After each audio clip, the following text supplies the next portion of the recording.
we had a chance, as you said, to shake his hand and give him a hug and say hello to him, and it's just special. And one of the things about Ernie Harwell, is great a broadcaster and announcer as he was and is, he is a better person. I mean, that's the one thing that people say about Ernie Harwell, and I've had a chance to see it up close and personal. What a tremendous human being. It's amazing. There are special things that happen at the ballpark, and when special things happen, a lot of folks come out. Ernie Harwell is out here at the ballpark tonight, and we'll speak to the fans, as we mentioned, in the third. But just the media, the amount of the media here tonight, Rod, really shows how much a lot of people care for this man here this evening. Well, the reason why so many people care about him is because he cares for people, and when you give love, you get a lot of love in return. And he has given a lot of love. Not only did he meet with us up here, the media, but he also went downstairs. He talked to the umpires.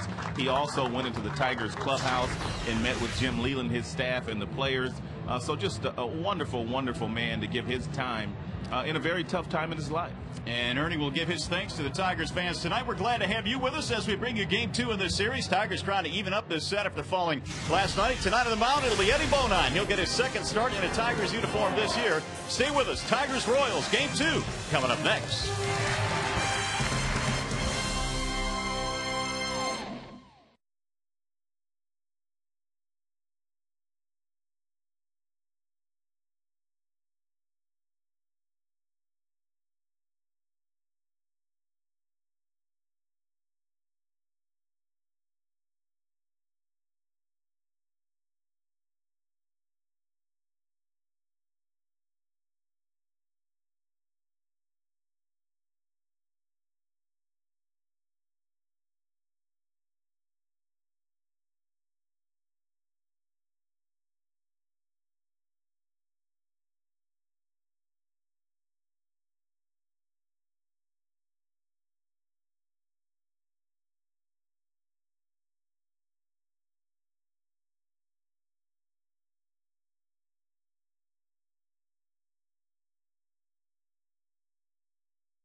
Before the game of flyover, World War II era B-17 flying over the ballpark here tonight. Sweet. The national anthem. That was pretty cool. Sweet.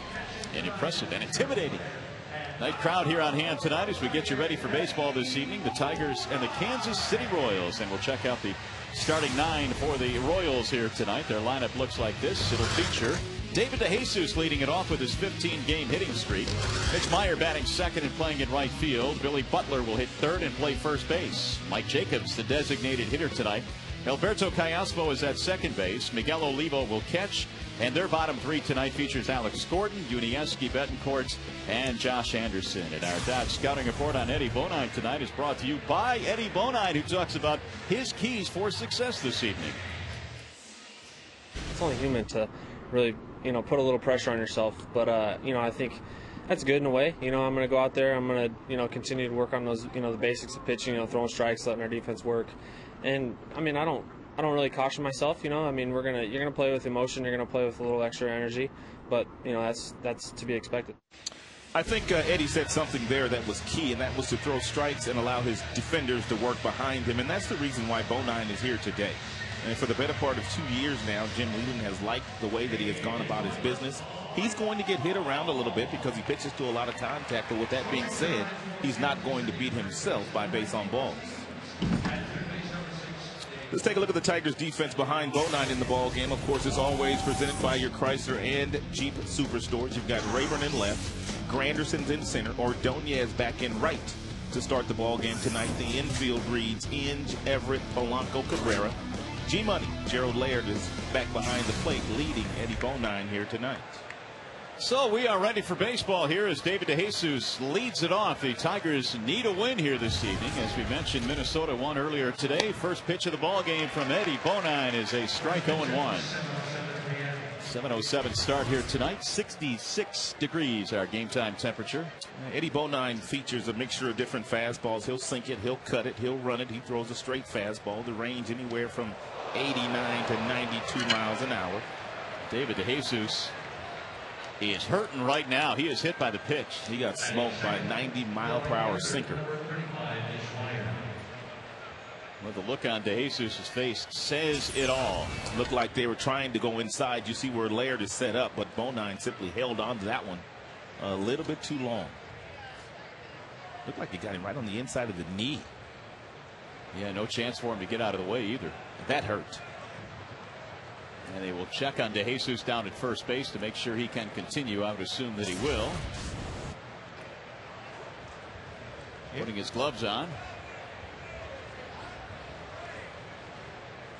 And limping around at first base, but he'll stay in the game. So the leadoff man is aboard for the Royals. And that'll bring up Mitch Meyer. Royals came in at 58 and 86. The Tigers at 77 and 67. Meyer batting in the 2 slot tonight. Looks at a ball inside and low. 1-0. And to go along with the fastballs that Bonine will feature here tonight, he has a couple breaking balls, a curve, the slider, and he also throws a knuckleball. And he will throw that knuckleball quite a few times here tonight.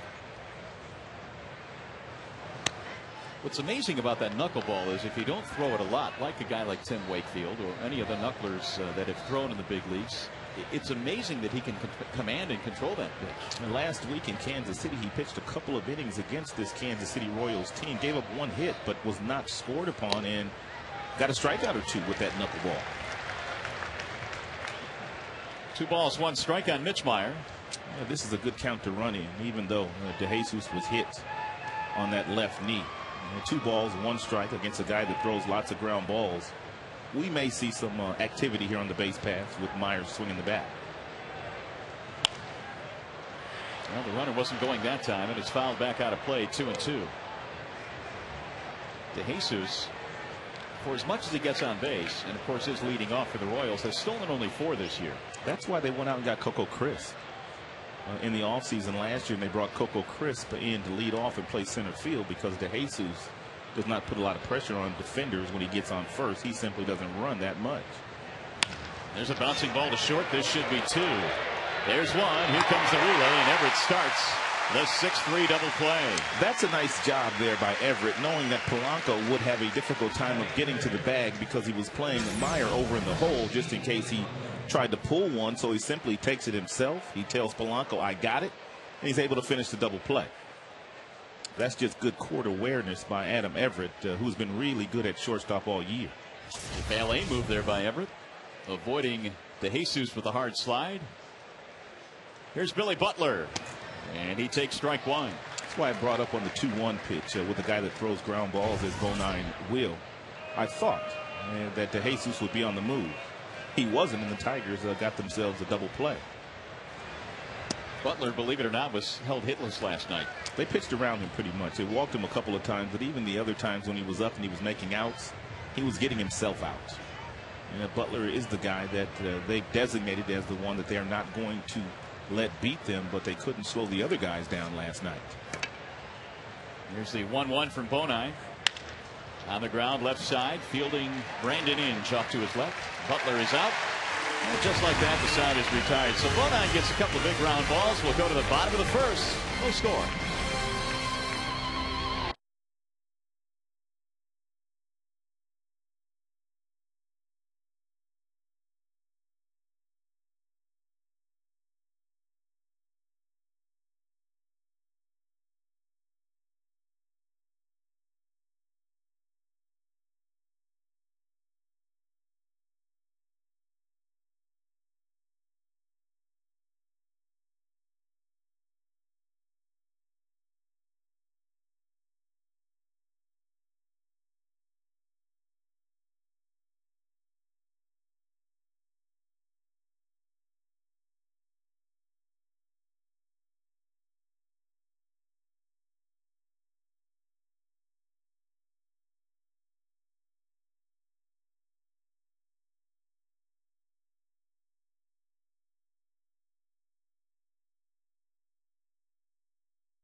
Up half, here is the Tigers starting lineup presented by the Romani Eye Institute. It'll feature Ryan Rayburn in left field tonight, leading off.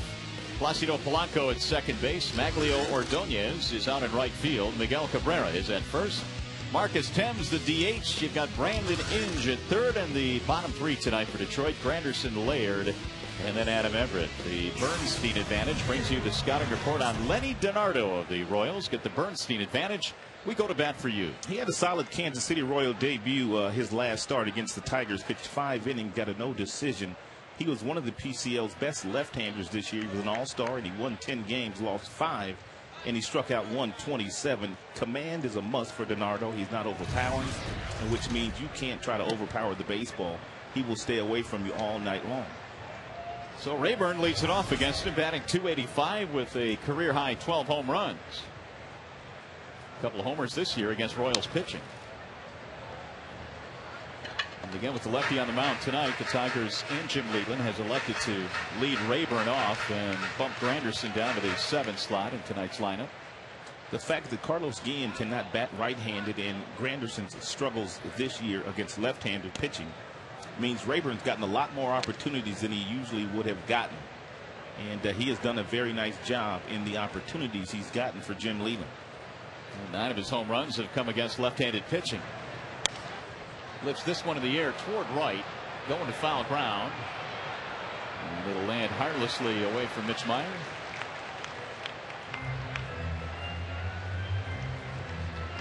For the most part, Lenny kept the ball out of the middle of the plate against the Tigers. 7 hits, 5 innings pitched, 2 runs. He walked 3 and had 4 strikeouts. But I think what was huge in the game for him, and he does a very nice job of this and has done so in his career, he got 3 ground ball double plays to get himself out of jams. The Tigers hit a ton of them that day. They hit into a total of 5 double plays that day. 3 against DiNardo and a couple of against the relievers that came in after him. Lenny is 29 years old. He hails from Miami, Florida. I heard it's nice down there. It sure is. High hop and an easy hop for Gordon. His throw is in the dirt. It gets away from Butler. Rayburn will have to hold up. He was unable to get to his feet. He slipped after hitting the bag, so he'll stop at first. Sometimes when you have a little bit too much time down at third base and you don't have to rush your throw, which you usually have to do at third base, you'll see balls that go straight down in the dirt. And Billy Butler, still trying to learn that first base position, couldn't pick it. Rayburn entertaining the thought of going to second initially, but after he fell, there was no way for him to get up and get to second safely. 7th error for Alex Gordon in just 35 games this year at the big league level. He has looked a little shaky in the first couple of games in this series. Yeah, last night a couple of balls hit to him were bobbled. Polanco takes outside, so the Tigers have the leadoff man on here. Polanco had the night off last night, as Jim will do on occasion with Polanco when he plays about a week, 10 days in a row. He will simply give Polanco a breather. And Jim said he was going to do that at the beginning of the season with Polanco, and he pretty much has done that. Well, when you talk about resting your starters, and obviously it's tough to take certain guys out of the lineup, but this, I think, is the time of the year where that stuff really starts to pay off, where these guys are maybe a little bit fresher for having rested in May and June and July occasionally than they would have been. It's no coincidence why Maglio was kind of taken off here in the second half of the season. He's well rested. That's going to get through. A base hit out of the reach of Betancourt. Single for Polanco, and here come the Tigers in the first inning.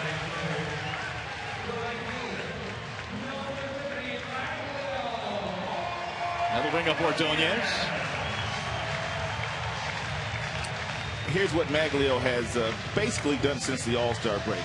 August 348, September 463. He has been sizzling hot lately. 0 for 3 in the ball game last night, but standing up there in a perfect opportunity here with 2 men on and nobody out. This is where DiNardo does his best work.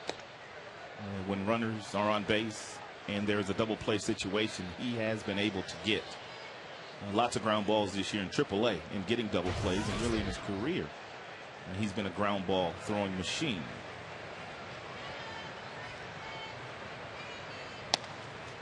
One ball, one strike on Ordonez, and we've talked about the fact that Maglio at times will certainly bounce into a double play, so DiNardo has that going for him here with the early jam.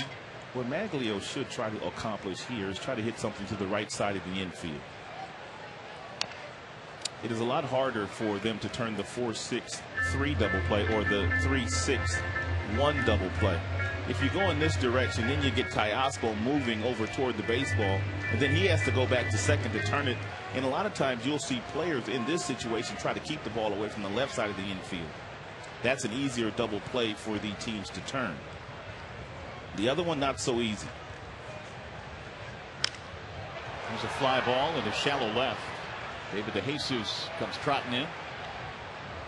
Ordonez is out, one gone. And the runners will hold. By the way, tonight's game is available in crystal clear high definition on Fox Sports Detroit HD, sponsored by Comcast.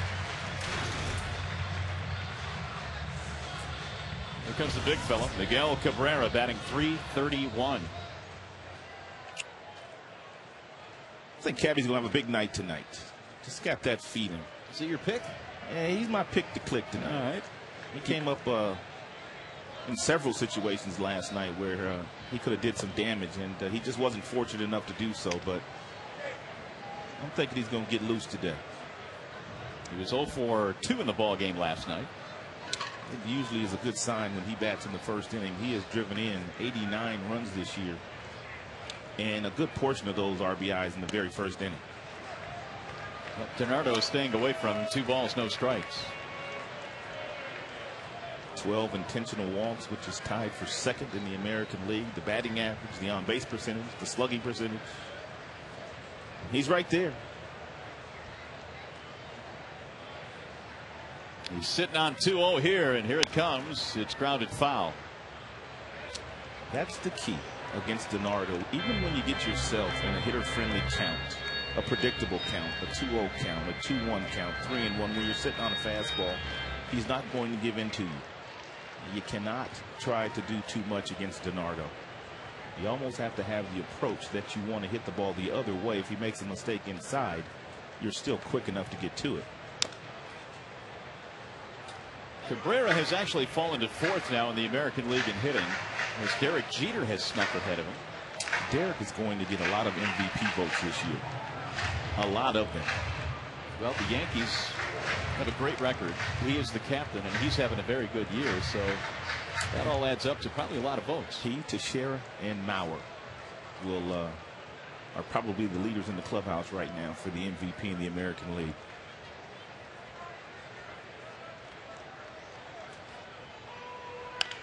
Ground ball to third. That is a foul ball. So it's still 2-2 on Miguel Cabrera. Tigers get Rayburn to reach on an air. Placido Polanco singled with 1 out now. Cabrera trying to give the Tigers the lead, who again need to win tonight because the Twins have won already today.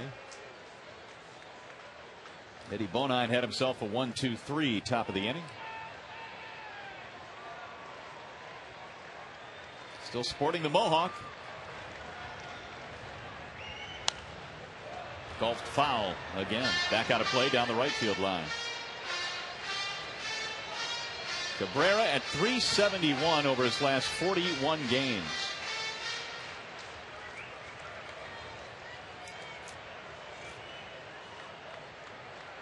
DiNardo signed by the Royals as a minor league free agent last December. That's pulled down to third base line. Bobbled by Gordon. Goes to second. Out there and safe at first. The bobble cost him a double play. Well, that was a close play at second base as well. Tigers need to capitalize here. And Gordon takes a couple of steps to his right, but just not able to field it cleanly. And then by the time he gets to Kayaspo hesitated momentarily because he didn't think that there was no way that they would be able to turn the double play over. Look at Kayaspo. Now he's going to grab it, and then he looks out of the corner of his eye and he sees that Cabrera's still not there. So then he tries to turn it over. Had he not stopped, he may have had a chance to get 2 there. Meanwhile, Gordon has a case of the yips down there at third base. And you know that ball will find you. So here's Marcus Thames with runners at first and third and 2 outs. Runner going from first base and no throw. The ball popped out of the hand of Olivo, so it's a swipe for Miguel Cabrera. He got a stolen base a couple of days ago as well. And that time Butler was playing behind him. They were pretty much giving him the stolen base. You see Butler playing behind Cabrera, and Cabrera just takes off with a huge lead and jump.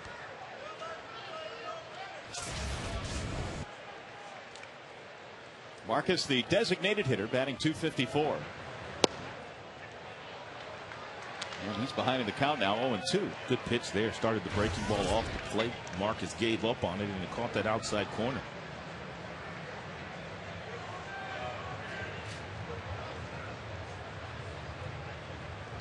Swing and a miss. He struck him out, and DiNardo pitches out of the jam here in the first.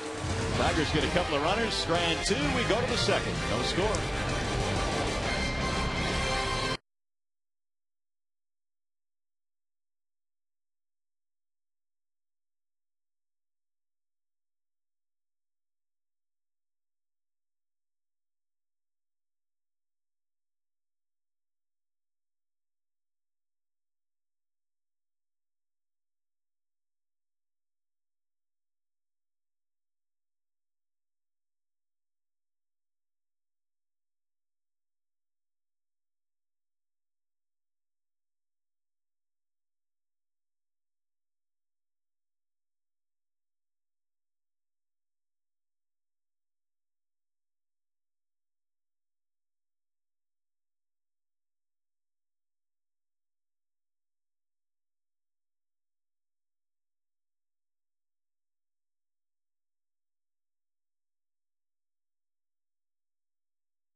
Well, Saturday afternoons were made for baseball, and this week the Tigers are featured when they take on the Minnesota Twins as part of a big weekend series at the Metrodome.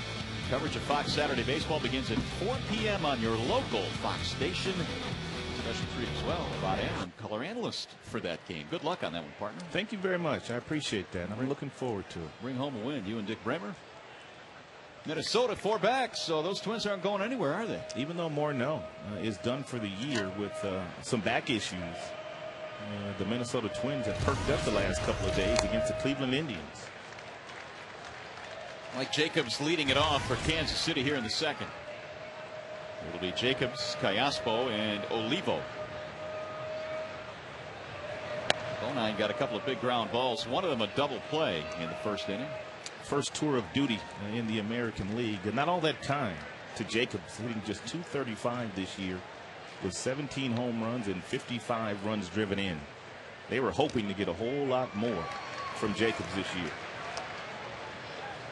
Well, he's perked up a little bit in the last couple of months of the season, but not nearly what they had expected in terms of his season numbers.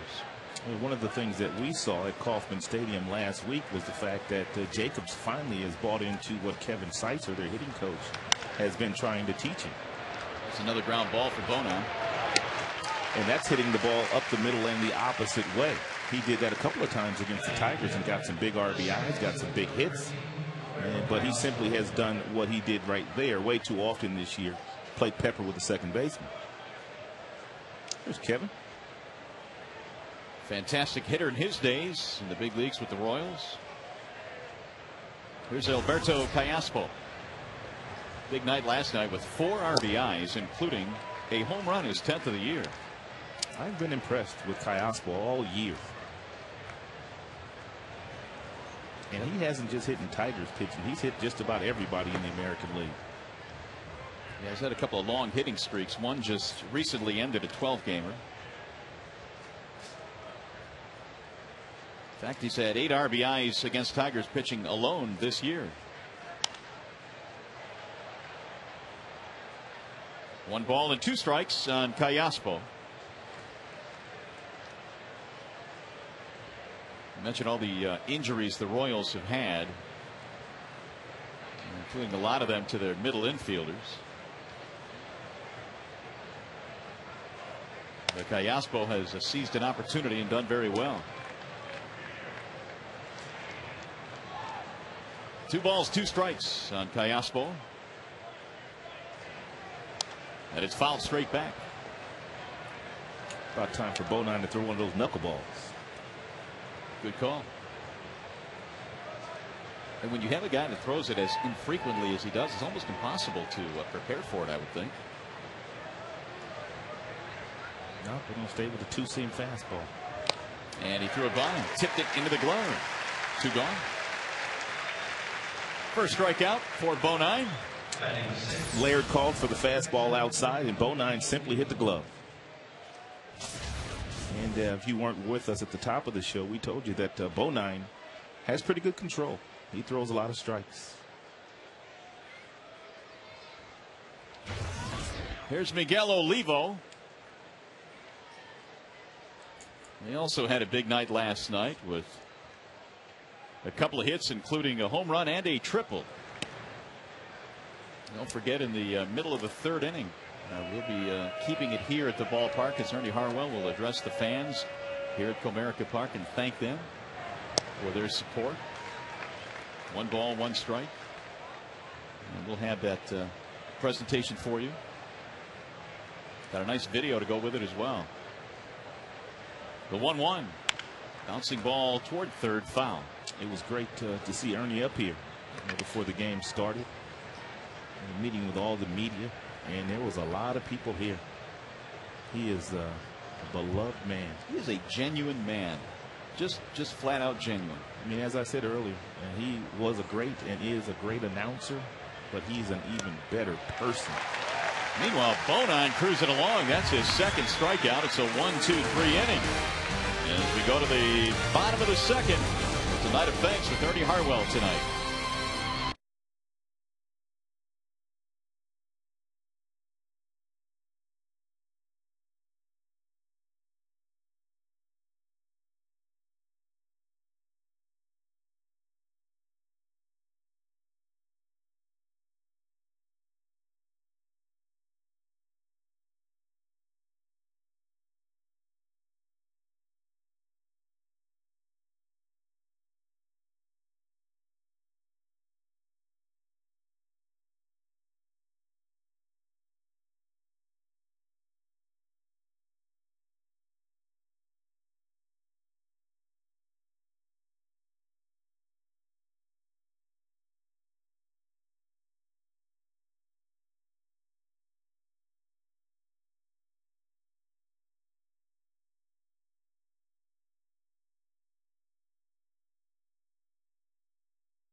nice night for baseball here in the Motor City. Temperature in the upper 60s. And the Tigers, needing a win here tonight, will send Brandon Inge to the plate here in the second, facing Lenny DiNardo. And the first pitch from DiNardo is in for strike one. Inge, then Granderson, and then Gerald Laird. Cayaspo, the second baseman, has been playing everybody just about up the middle.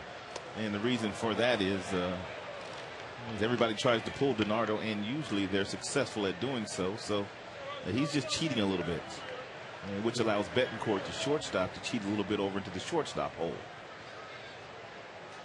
Well, Rayburn hit a ball to third back in the first inning, and Ordonez, or I should say Cabrera, did the same. Ordonez pulled it as well. So 1-2 is the count on Brandon Inge. Inge 0 for 2 in the opener last night's ball game.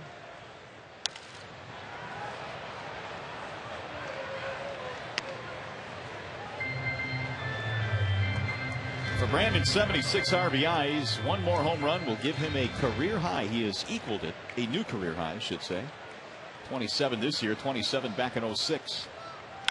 And he bounces one back up the middle. Betancourt ranging left. Inge just nipped at the wire, one gone. And Betancourt's got a strong arm. Even from that angle that he threw that ball from, underneath, and still threw a clothesline across the diamond. The Royals have got themselves a shortstop for the next few years. He's got to hit a little bit more, though, but he can play some defense.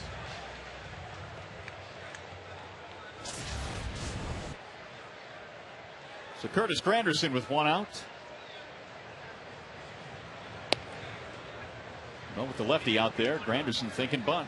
It's a good idea, but if you're going to attempt the bunt, you don't want to take a strike.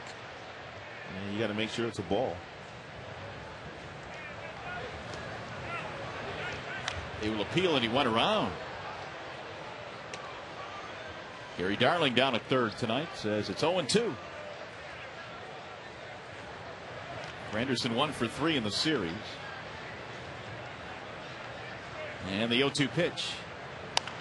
The hook is rolled foul.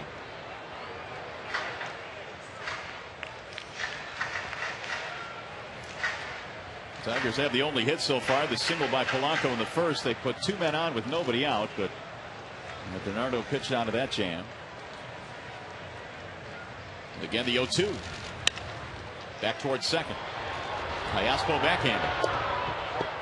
2 outs. So DiNardo getting his ground balls. Talked about the fact earlier that he turned 3 double plays against the Tigers last time he faced them. Getting some more ground balls tonight. Here's Gerald Laird.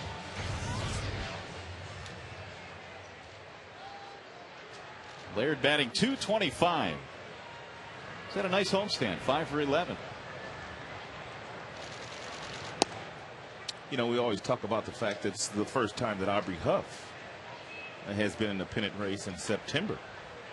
It is also Gerald Laird's first time at really being in a playoff race down the stretch. Well, he seems to be enjoying it, and obviously he would like to be having a better offensive season, but what he's contributed defensively, I think, has to make him feel pretty good about his game this year. That's pulled foul. I would agree with that. You'd like to do better from a batting average standpoint, especially if you come in with a career batting average anywhere around 250, 260. If you're around 225, as Gerald is, I'm sure you take a lot of satisfaction in the way that you've played defensively this year, especially throwing out base stealers. Attempted base stealers, I should say. Yeah, they haven't been very successful. That's popped up to the right side of the infield for Cayaspo.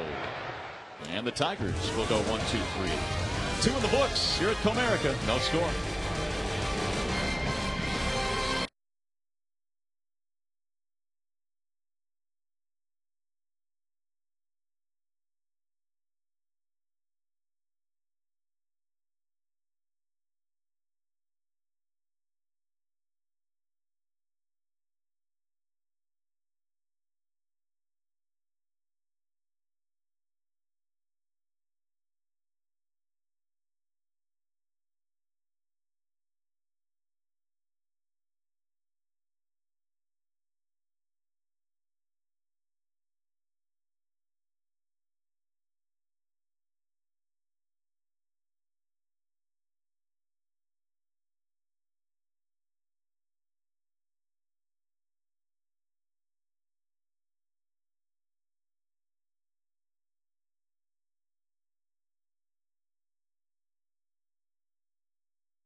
of the third inning and go inside Big Ten Conference football 4 nights a week with 4 unique shows on the Big Ten Football 4-Pack. Experts bring you game plan breakdowns, interviews, and analysis you won't find anywhere else. Catch the Big Ten Football 4-Pack every Tuesday through Friday, 10 p.m. only on the Big Ten Network, the only cure for gridiron deficiency. Well, it's a special night here at the ballpark tonight. A night of thanks for legendary voice Ernie Harwell, who moments ago was with Mr. Ilitch in his box, and the two shared a moment. And Mr. Harwell will address the crowd as we go to the bottom of the third, or when we go to the bottom of the third. Ernie became the voice of the Tigers in 1960. What a long run he had. Fabulous run. Here's Alex Gordon to lead it off. Gordon, Betancourt, and then Josh Anderson. Every city we go to, and the announcers, when you start to talk to them, one of the first things that comes out of their mouths, almost a great play there by Brandon Inge, is how is Ernie doing? Everywhere we go. Well, I know this, when we go to Cleveland and you walk into the press box, the visiting radio booth is the Ernie Harwell booth, and that's in Cleveland. Yes. So that's pretty special. That is special.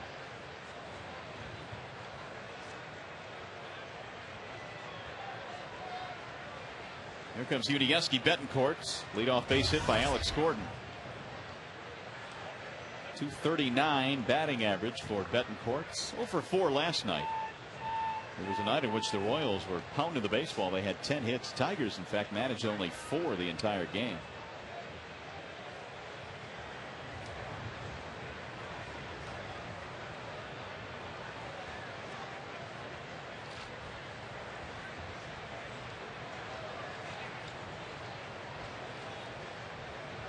Betancourt's a guy that loved to swing the bat. There's no question about that. He didn't walk a whole lot, although this year he has a career high 21 walks in over 400 at bats. That's a career high. It's a career high. It's not really good. 21. 21. You're getting better. I'm just reporting the facts. Oh, yes, you are. But that probably goes hand in hand with you talking about him becoming a better offensive player, maybe drawing more walks. Part of that. Seeing more pitches. Hitting more line drives, more balls on the ground. He hits way too many fly balls. For a guy that's not blessed with a lot of power.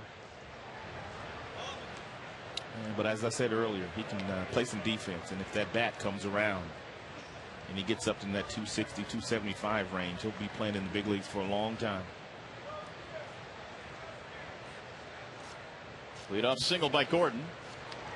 That is the first KC hit of this ball game. That's pulled to third base off the glove of Brandon Inge into short left field and foul ground. Gordon goes all the way to third. Betancourt racing to second, and he is in there standing up. Brandon picked his glove up a hair too soon. He gets over to this ball in plenty enough time to pick it, and we have seen Brandon make this play. But take a look at the glove here.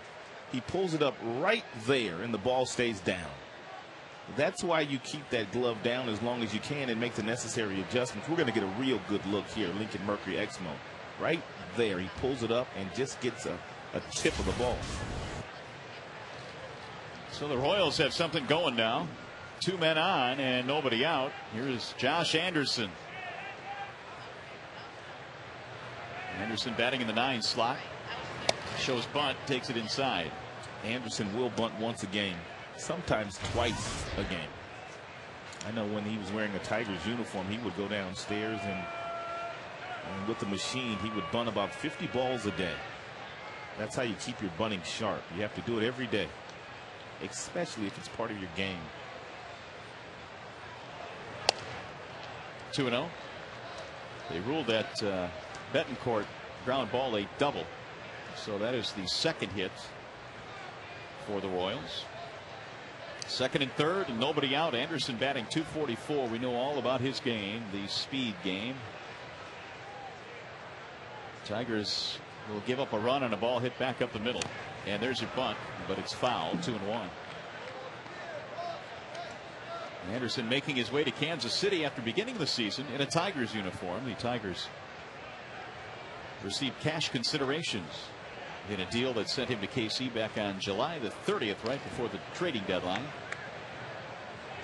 He's got tremendous speed.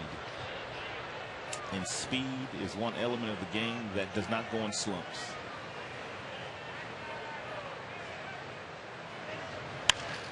That's the third, right at Brandon Inge, who checks the runner. And the tag is made by Cabrera. The runners have to hold. 3 bullets so far in this inning. You know, we talk about baseball being a game of adjustments. And Brandon Inge makes the necessary adjustments, and he knows that Anderson is one of those guys that's going to hit the ball down in that direction if he makes good contact, and he's Johnny on the spot. Looks Gordon back and makes a firm throw across the diamond. The Bonine starting to pitch out of this jam. Here's the top of the order, David DeJesus, who was hit by a pitch to start the game. 8th time this year he's been hit, which is tied for the team lead.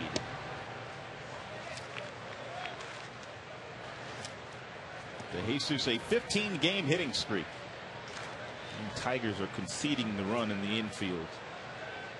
Except at third. Anything hit at Brandon will come home if Gordon takes off. And, of course, if it goes back to the pitcher, and Gordon should stay put as well. But everywhere else, DeJesus will get a RBI on the ground. Hey, back to the pitcher.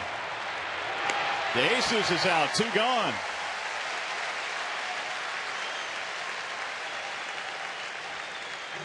He's going to leave it up to Mitch Meyer. He is not out of the woods yet. Sometimes when you're pitching in stress, runners on second and third, nobody out, you get those first 2 guys out, you tend to take a deep breath and relax a little bit. Bonine does not have the luxury of doing that. He needs to go hard against Meyer.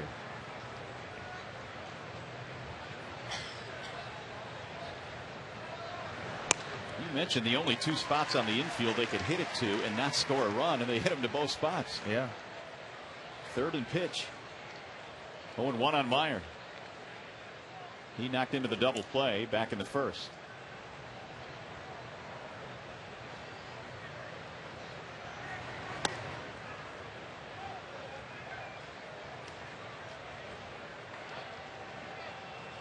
Meyer now 0 for 6 in this 3-game set. He has batted this year just .224 against right-handed pitching. Does well against lefties. That's odd. Fouled away, 1-2. Well, they are getting a chance to take a good long look at Mitch Meyer down the stretch here as they try and decide what to do or maybe which way to go heading into spring training next year. Of course, Coco Crisp has been out with an injury, and Guillen's been injured. They have an option coming up on Crisp, which is a sizable one. Yes, it is.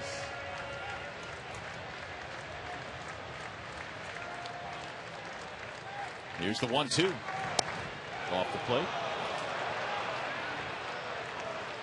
2 balls, 2 strikes.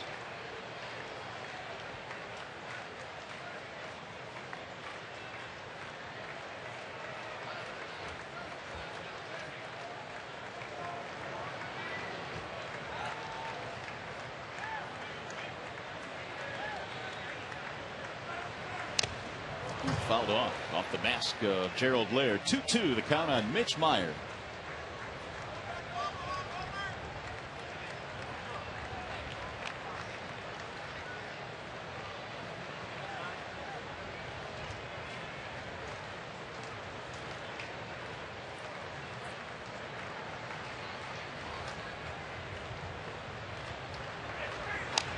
Fouled away.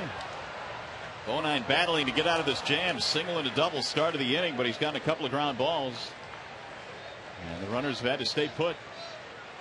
If you're Meyer, you couldn't be hitting in a better spot these days. Right ahead of Billy Butler. You know that you're going to get lots of good pitches to hit, especially with runners in scoring position, because you've got some nice protection behind you.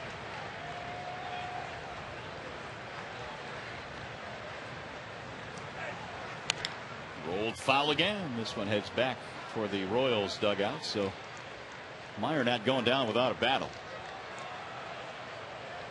Of course, Mitch, the local kid here out of Novi, I'm sure has a lot of trouble and has to scramble for tickets every time the Royals come to the Motor City.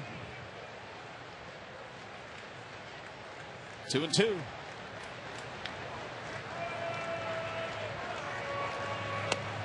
3 balls, 2 strikes. So Meyer has run the count full. And that guy waiting on deck, Billy Butler, he's pretty good.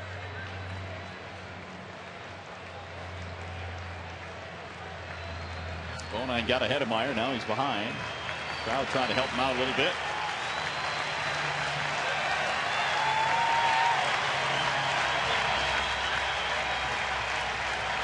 Here's the 3-2 pitch. Line drive, fair ball down the left field line. This could get 2 runs in. Here comes the throw to the plate. It's going to be in time. What a throw by Ryan Rayburn. Boy, oh boy. Alex Gordon will score, but Yuniesky Betancourt is nailed by Ryan Rayburn. Look at this hose. Perfect. And Rayburn does it again for the Tigers. Well, tonight a very special night here at the ballpark. Before we hear from Ernie Harwell, who is here to thank the Tigers fans, here is a very special video presentation. We've got a beautiful evening for the ball game. 67 degrees as this one gets underway. A lot of blue sky, a lot of sunshine, and I don't think you can find a cloud even if you're looking for it. Norman Cash coming to bat now, trailing 1-0 in the 6th inning with nobody on base and 1 man down for Detroit. Here's the windup, the pitch. There's a long drive to deep right. It's out of here.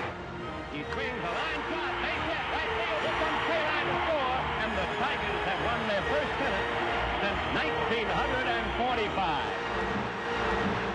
He swings. There's a long drive to right, and it is a home run for Gibson. And Tiger Stadium is going crazy.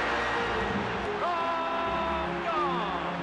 Robert Fish. He does it with a grand slam that hit on the right field rope. And here's the fellow who won the 3rd game in the World Series, his 3rd victory. Mickey Lovitz, and Mickey, it has been fantastic what you have done. Thank you, Ernie. Thank you very much. I really don't have too much to say right now. I really don't. It has been an absolute joy for 19 years to have shared a Tiger radio booth with you. Herndon, he's there. He's got it. The Tigers are the champions of 1984. Well, I think my biggest thrill was when I was in Cooperstown. I won the Fort C. Frick Award, putting me in the broadcast wing, and I was up on the platform there with those great players that I admired all my life, and I had to respond and make a speech. I don't think I'd ever been that nervous in my life. In baseball, democracy shines its clearest.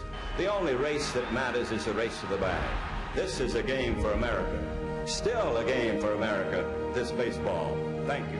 Well, there have been so many great moments in my adventure, and it's wonderful that God's given me a chance to be at the microphone and enjoy a job that I really love. But I think the most fun is just to be with the people around baseball and to come to the ballpark every day and to just be a part of it. In 1960, Ernie Harwell became the voice of the Detroit Tigers, replacing Van Patrick. He worked 19 seasons with Paul Carey. Hall of Fame announcer for the Detroit Tigers, Mr. Ernie Harwell.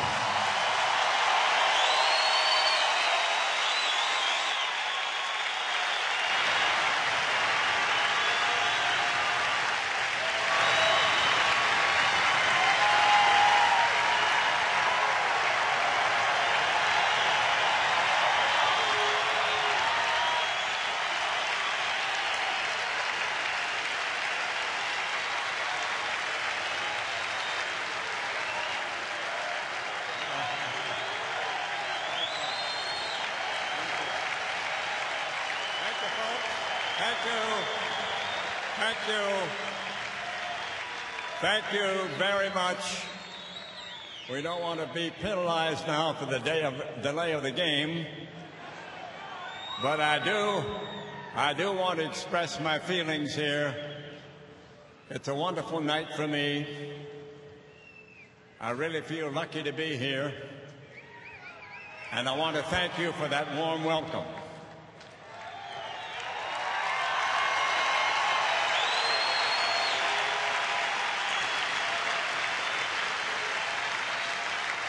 I want to express my deep appreciation to Mike Ilitch, Dave Dombrowski, and the Tigers for that video salute, and also for the many great things they've done for me and my family throughout my career here with the Tigers.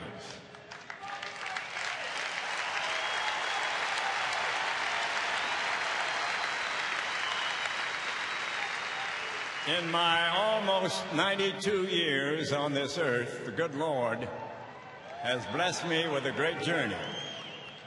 And the blessed part of that journey is that it's going to end here in the great state of Michigan.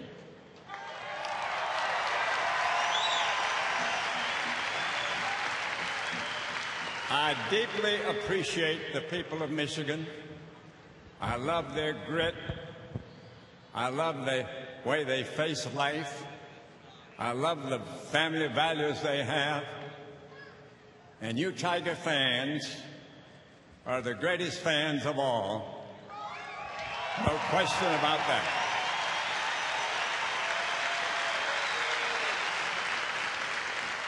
And I certainly want to thank you from the depth of my heart for your devotion, your support, your loyalty, and your love.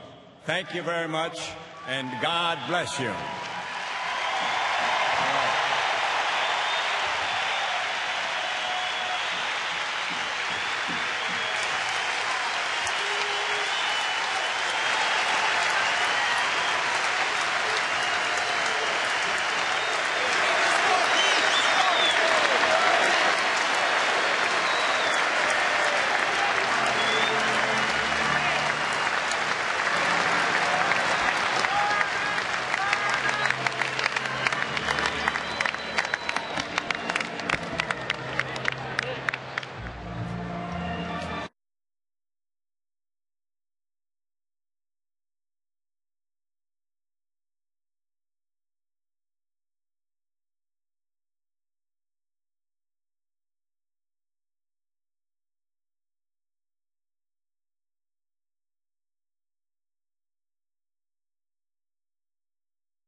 Well, that scoreboard image says it all. Thanks for the memories, Ernie. And in typical Ernie Harwell fashion, unscripted, from the heart, genuine. Ernie Harwell addressing the fans here at Comerica Park. And obviously there are a lot of folks here that appreciate what he has done for the organization through the years. We're back to baseball now as we go to the bottom of the third. 1-0 in favor of the Kansas City Royals. Adam Everett is leading it off for Detroit. Everett, then Rayburn, and then Placido Polanco. An RBI single by Mitch Meyer put the Royals on top 1-0. Everett cuts and misses, and now it's 0-2. Adam 1 for 3 in the series, batting .240. DiNardo had to pitch out of a jam in the first and got him 1-2-3 in the second. The 0-2.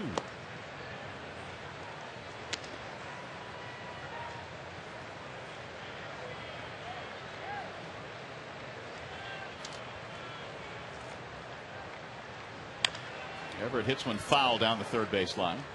His value to the club obviously has been his defensive ability, but offensively sometimes you overlook the little things. And Everett this year has 13 sacrifice bunts, which is tied for the league lead in the American League. He's also gotten a ton of 2-out hits, especially early in the year. Yeah, there was a time in April and May where it seemed like he and even Santiago were coming up with a lot of 2-out hits. For the first couple of months of the season, the duo of Santiago and Everett were performing as well as any shortstop in baseball as far as RBIs were concerned, and their batting average was were right around 300 as well. Of course, both of those guys were doing it, but it was still very impressive. Wave and a miss. Down he goes, and a strikeout for DiNardo. It's his second of the night. Well, auction package number 1 tonight features 3 baskets packed with favorite things from Brandon Inge, Foutain, and Aubrey Huff. They include tasty snacks, a gaming system, toys and action figures, movie DVDs, music CDs, and autographed items, and a whole lot more. Like the complete description of the baskets, go to tigers.com/wives. You can place a bid or make a donation as well. That's driven deep to center field. Way back. Anderson will go to the warning track, and Rayburn is out, 2 gone. See another look at Brandon's basket, the Brandon Inge basket. Again, call 313-471-2100 to place a bid and make a donation. Chips ahoy.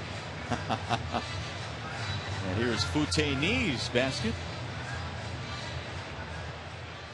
Apple juice. It's one of his favorites. And Aubrey Huff loves them Oreos. They all got some sweets in there, don't they? Yeah, they do. And why not? I know your basket would have some, and mine would too. It would. Here's Polanco with 2 outs. 1 ball, 1 strike.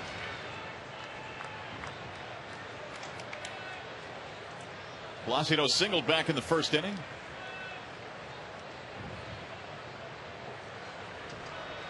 And the 1-1.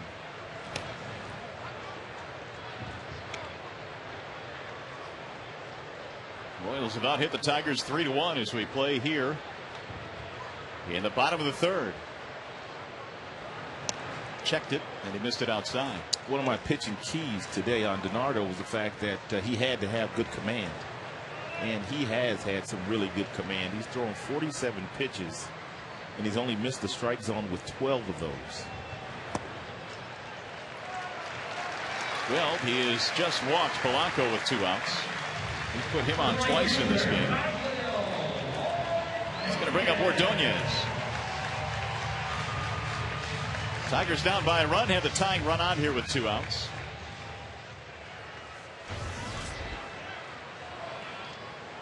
Ordonez 0 for 1 with a fly ball.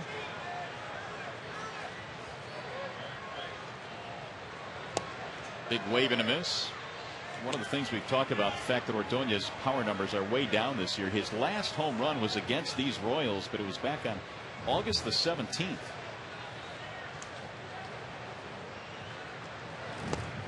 That's low. 1 ball, 1 strike. Don't know if Maglio will ever be that guy that hits you 25 home runs, as he pretty much has done throughout his big league career. But even at 15, 20 home runs a year, with his ability to drive in runs, he can still be a major contributor, I should say, to this ball club. Yeah, I would tend to agree with that. Who knows what could happen, and he could possibly get back to that level. But I mean, you'd love to have that right fielder that hits you 40 home runs, but it's not Maglio. It's not the case here. 2-2.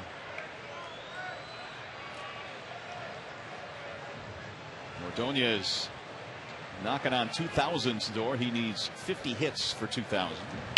There's a bouncing ball deep in the hole. It's short. Betancourt gets in front of it, and the force at second ends the inning. No runs, no hits, a walk, 3 in the books. It is 1-0 Kansas City.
His made an appearance tonight, and the Duck would like to know, what player did the Brooklyn Dodgers trade for Ernie Harwell in 1948?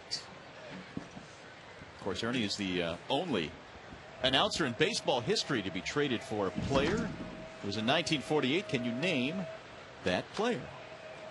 If you can't, we'll tell you in the bottom of the 4th inning. Meantime, Billy Butler stands in 1-0. Kansas City leading it here in the 4th. And the first pitch from Bonine is low.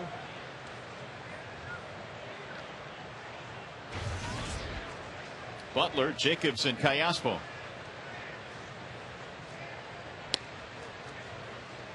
One ball, one strike.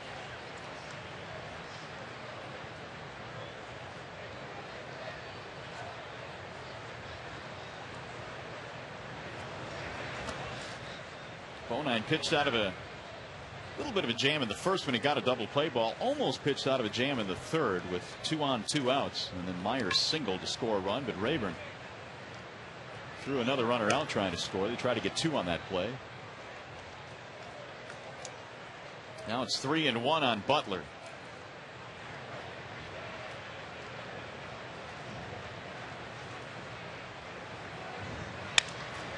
Toward the shortstop. Nice pick by Everett.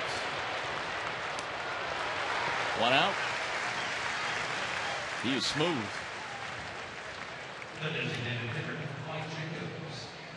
Here's Jacobs. Only one Tigers hit tonight, and that would be a single by Polanco in the first.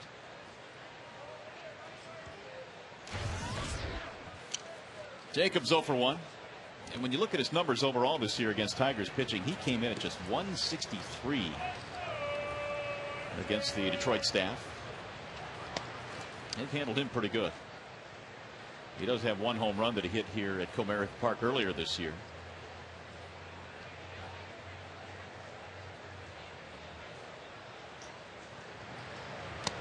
You don't see many guys standing as upright in their stance, in their approaches, as Jacobs does. It's almost like a softball swing, at least the start of it. Feet are close together, standing straight up, no bend in the knees whatsoever.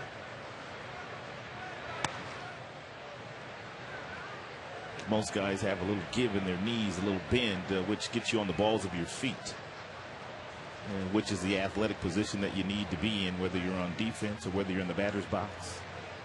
The balls of your feet. 3-1 on Jacobs. Originally signed by the New York Mets as a catcher, and he suffered a torn labrum in the minor leagues when he was in his early days with the Mets, so they moved him to first base because it affected his throwing. And he's just drawn a walk, a 1-out base on ball. First of the ball game for Bonan. He's also hit a bat.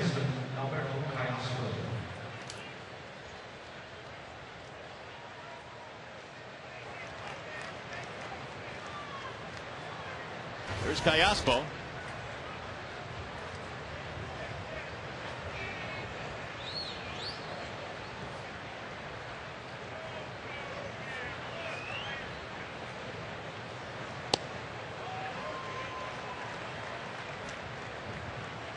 Callaspo is about as deep in that batter's box as you can get. It's one of the things you notice about big league players, and it doesn't matter which stadium you go to, they try to rub that back line out as soon as they can during the course of a ball game. And that way they can cheat a little bit, and the umpires really did not know where that line is unless the catcher brings it up to him. But I can't imagine Callaspo getting any deeper than he is right now. You can see a little bit of the line right there, but that's all that's left.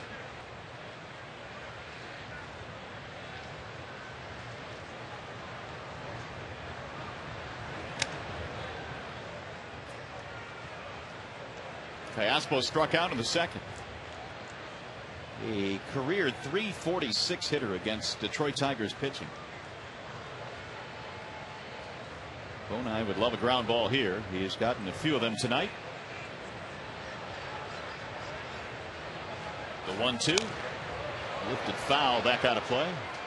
Callaspo is one of the toughest players to strike out in the American League, and he's been right along the top all year long, along with Polanco and Pedroia. of the Boston Red Sox, all three, of course, second basemen. All three don't strike out a whole lot. Trying that reverse italic here. Did it work? Almost. That's off the bag. Fair ball. Jacobs stumbles around second base. He'll go to third. Callaspo racing to second. He is in with a double. A first base aided double. And the Royals knocking on the door again. He got him out in front and got the ground ball, but with Cabrera shuffling off the bag, he could not get back to make this play. The ball hits off the bag and rolls down in the right field corner for a double. I think that may have been one of the first few knuckleballs that Bonine has thrown in this game. At least it acted like a knuckleball. So another jam brewing here for Bonine. Here is Miguel Olivo. He struck him out as part of his 1-2-3 second. And it's drilled to left field, base hit. Jacobs coming around to score. Callaspo stops at third. RBI single for Miguel Olivo. And it's 2-0 Kansas City. Third base coach Dave Owens will be thinking twice before he challenges Rayburn again in this game. It's a hanging breaking ball, and this ball was whistled into left field, and Callaspo would not score. Rayburn's got a really good arm from left field. Gene Lamont getting on the telephone, calling the bullpen out beyond the left field wall, and looking over the lineup card in his bullpen as well. Rick Knapp is out. And have a chat with Bonine. Eddie gave up a run in the third. Now one more here in the fourth.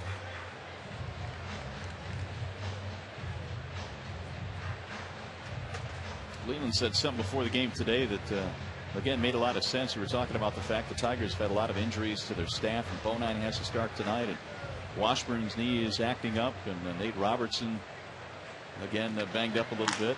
He said we got to hit. Last night they didn't hit, and tonight DiNardo has thrown up 3 goose eggs as Galarraga warms up. That's a fact. And no one, I mean no one in the American League Central, which they will play the next 19 games against, feels sorry for them. Every team has had their issues.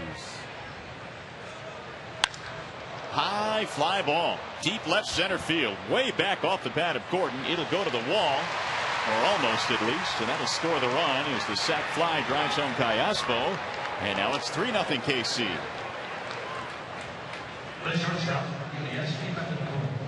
Second time Gordon has gone the other way, picks up an RBI with that one.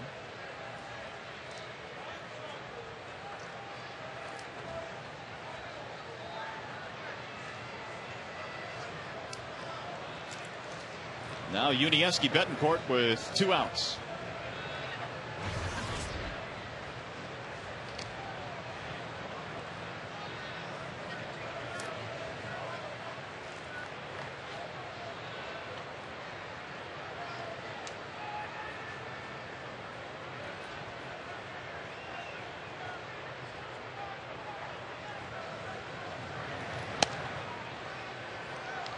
Tigers tonight have been out hit 5-1, and the interesting thing about this season series between these two teams, there was a point this year where the Tigers were 8-3 against the Royals, but they've now lost 5 consecutive games against them, and now the season series stands at 8-8 with only 2 more to go, including tonight's game. There's a strike call. It looked like the Tigers were going to run the Royals off the board in the season series this year, but a KC string has left them with 5 straight wins.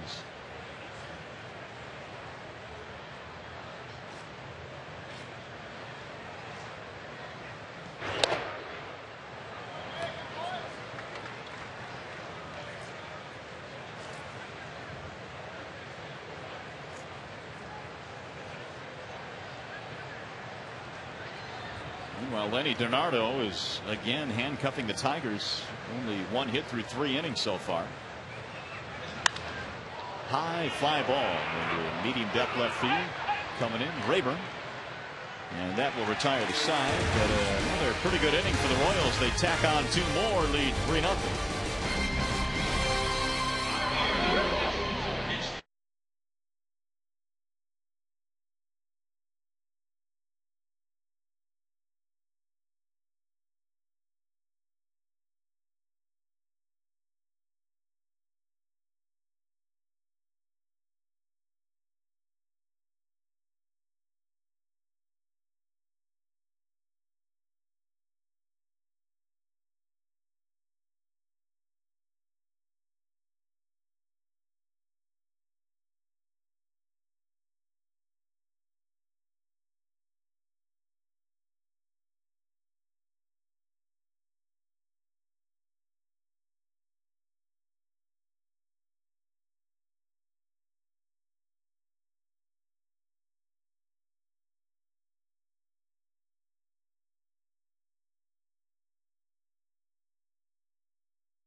Aflac trivia question tonight is as follows. What player did the Brooklyn Dodgers trade for Ernie Harwell back in 1948? Well, Mr. Harwell could answer this.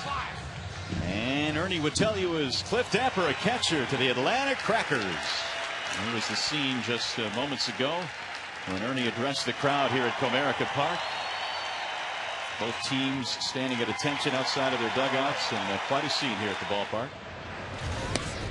Here come the Tigers in the bottom of the fourth, trying to get it going now against DiNardo. They are down by 3, and they have Cabrera, Thames, and then Brandon Inge. Cabrera get into a fielder's choice, then stole a base. His 6th steal of the year back in the first inning. That was the Tigers' best scoring chance. They had runners at first and second, nobody out, but couldn't get anybody in.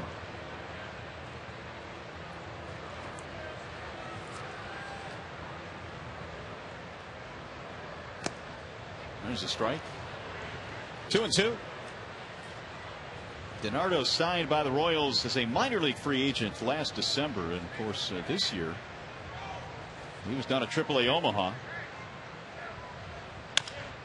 Chopped off the glove of DiNardo. Callaspo charging late, not in time. It's an infield hit.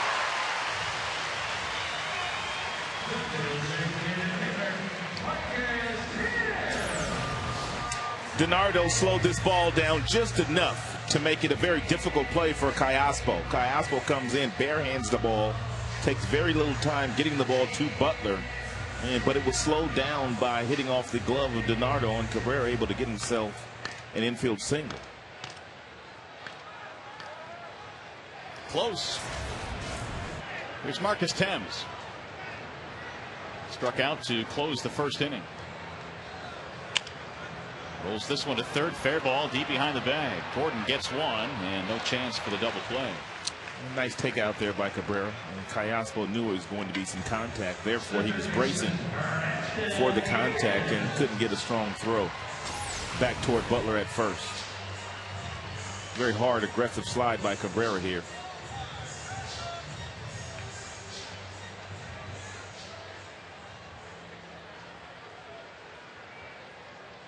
It's the second attempted double play turn by Callaspo from the third baseman, Gordon, that he was standing flat-footed when he got the ball. Usually you see the second baseman, the middle infielders, kind of time the time they get to the bag so that they're moving in one direction or another, staying in an athletic position, which allows them to get the ball on toward first base a little quicker. There's Brandon Inge. Right back up the middle into center. And a soft serve out there to center field. Inge has a single, and the Tigers have 2 aboard. It's their second hit of the inning. Can they punch through against DiNardo? There's Granderson.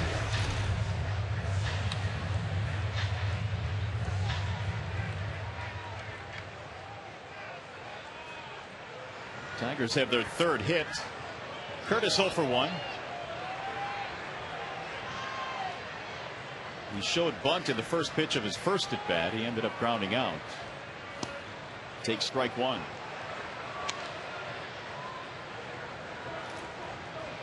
Sixth in the American League with 7 triples this season.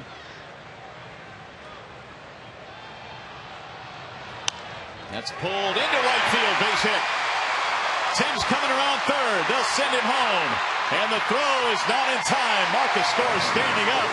Granderson with an RBI single. Here come the Tigers.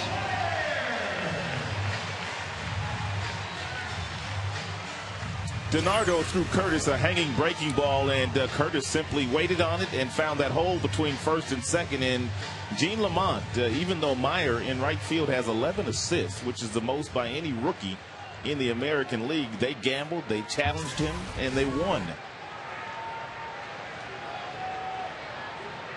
4 Tigers hits, 3 in this inning. They have the tying runs on the bases now for Gerald Laird.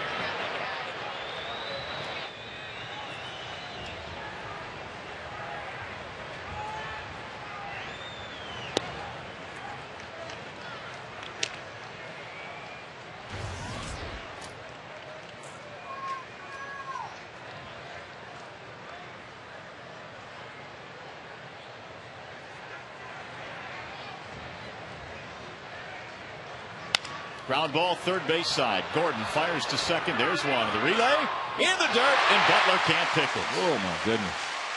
How many shots are they going to have at a double play? Well, at least that time his feet were moving. Yeah. Yeah, they were, but his throw was still in the dirt.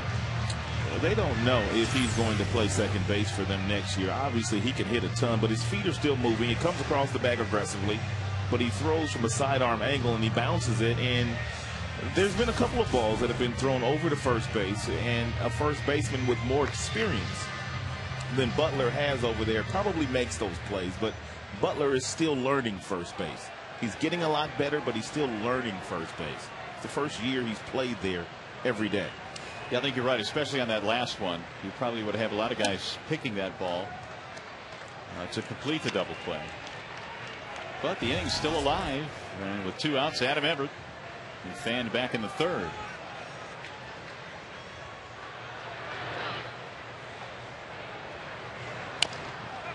Tigers are having a difficult time against DiNardo, but most teams do, in staying back long enough to create the bat angle which would allow you to stay away from the third baseman. Lots of ground balls already hit at Gordon today off the bat of right-handed batters. But that's what happens against left-handers that don't throw hard. You're simply out in front of everything.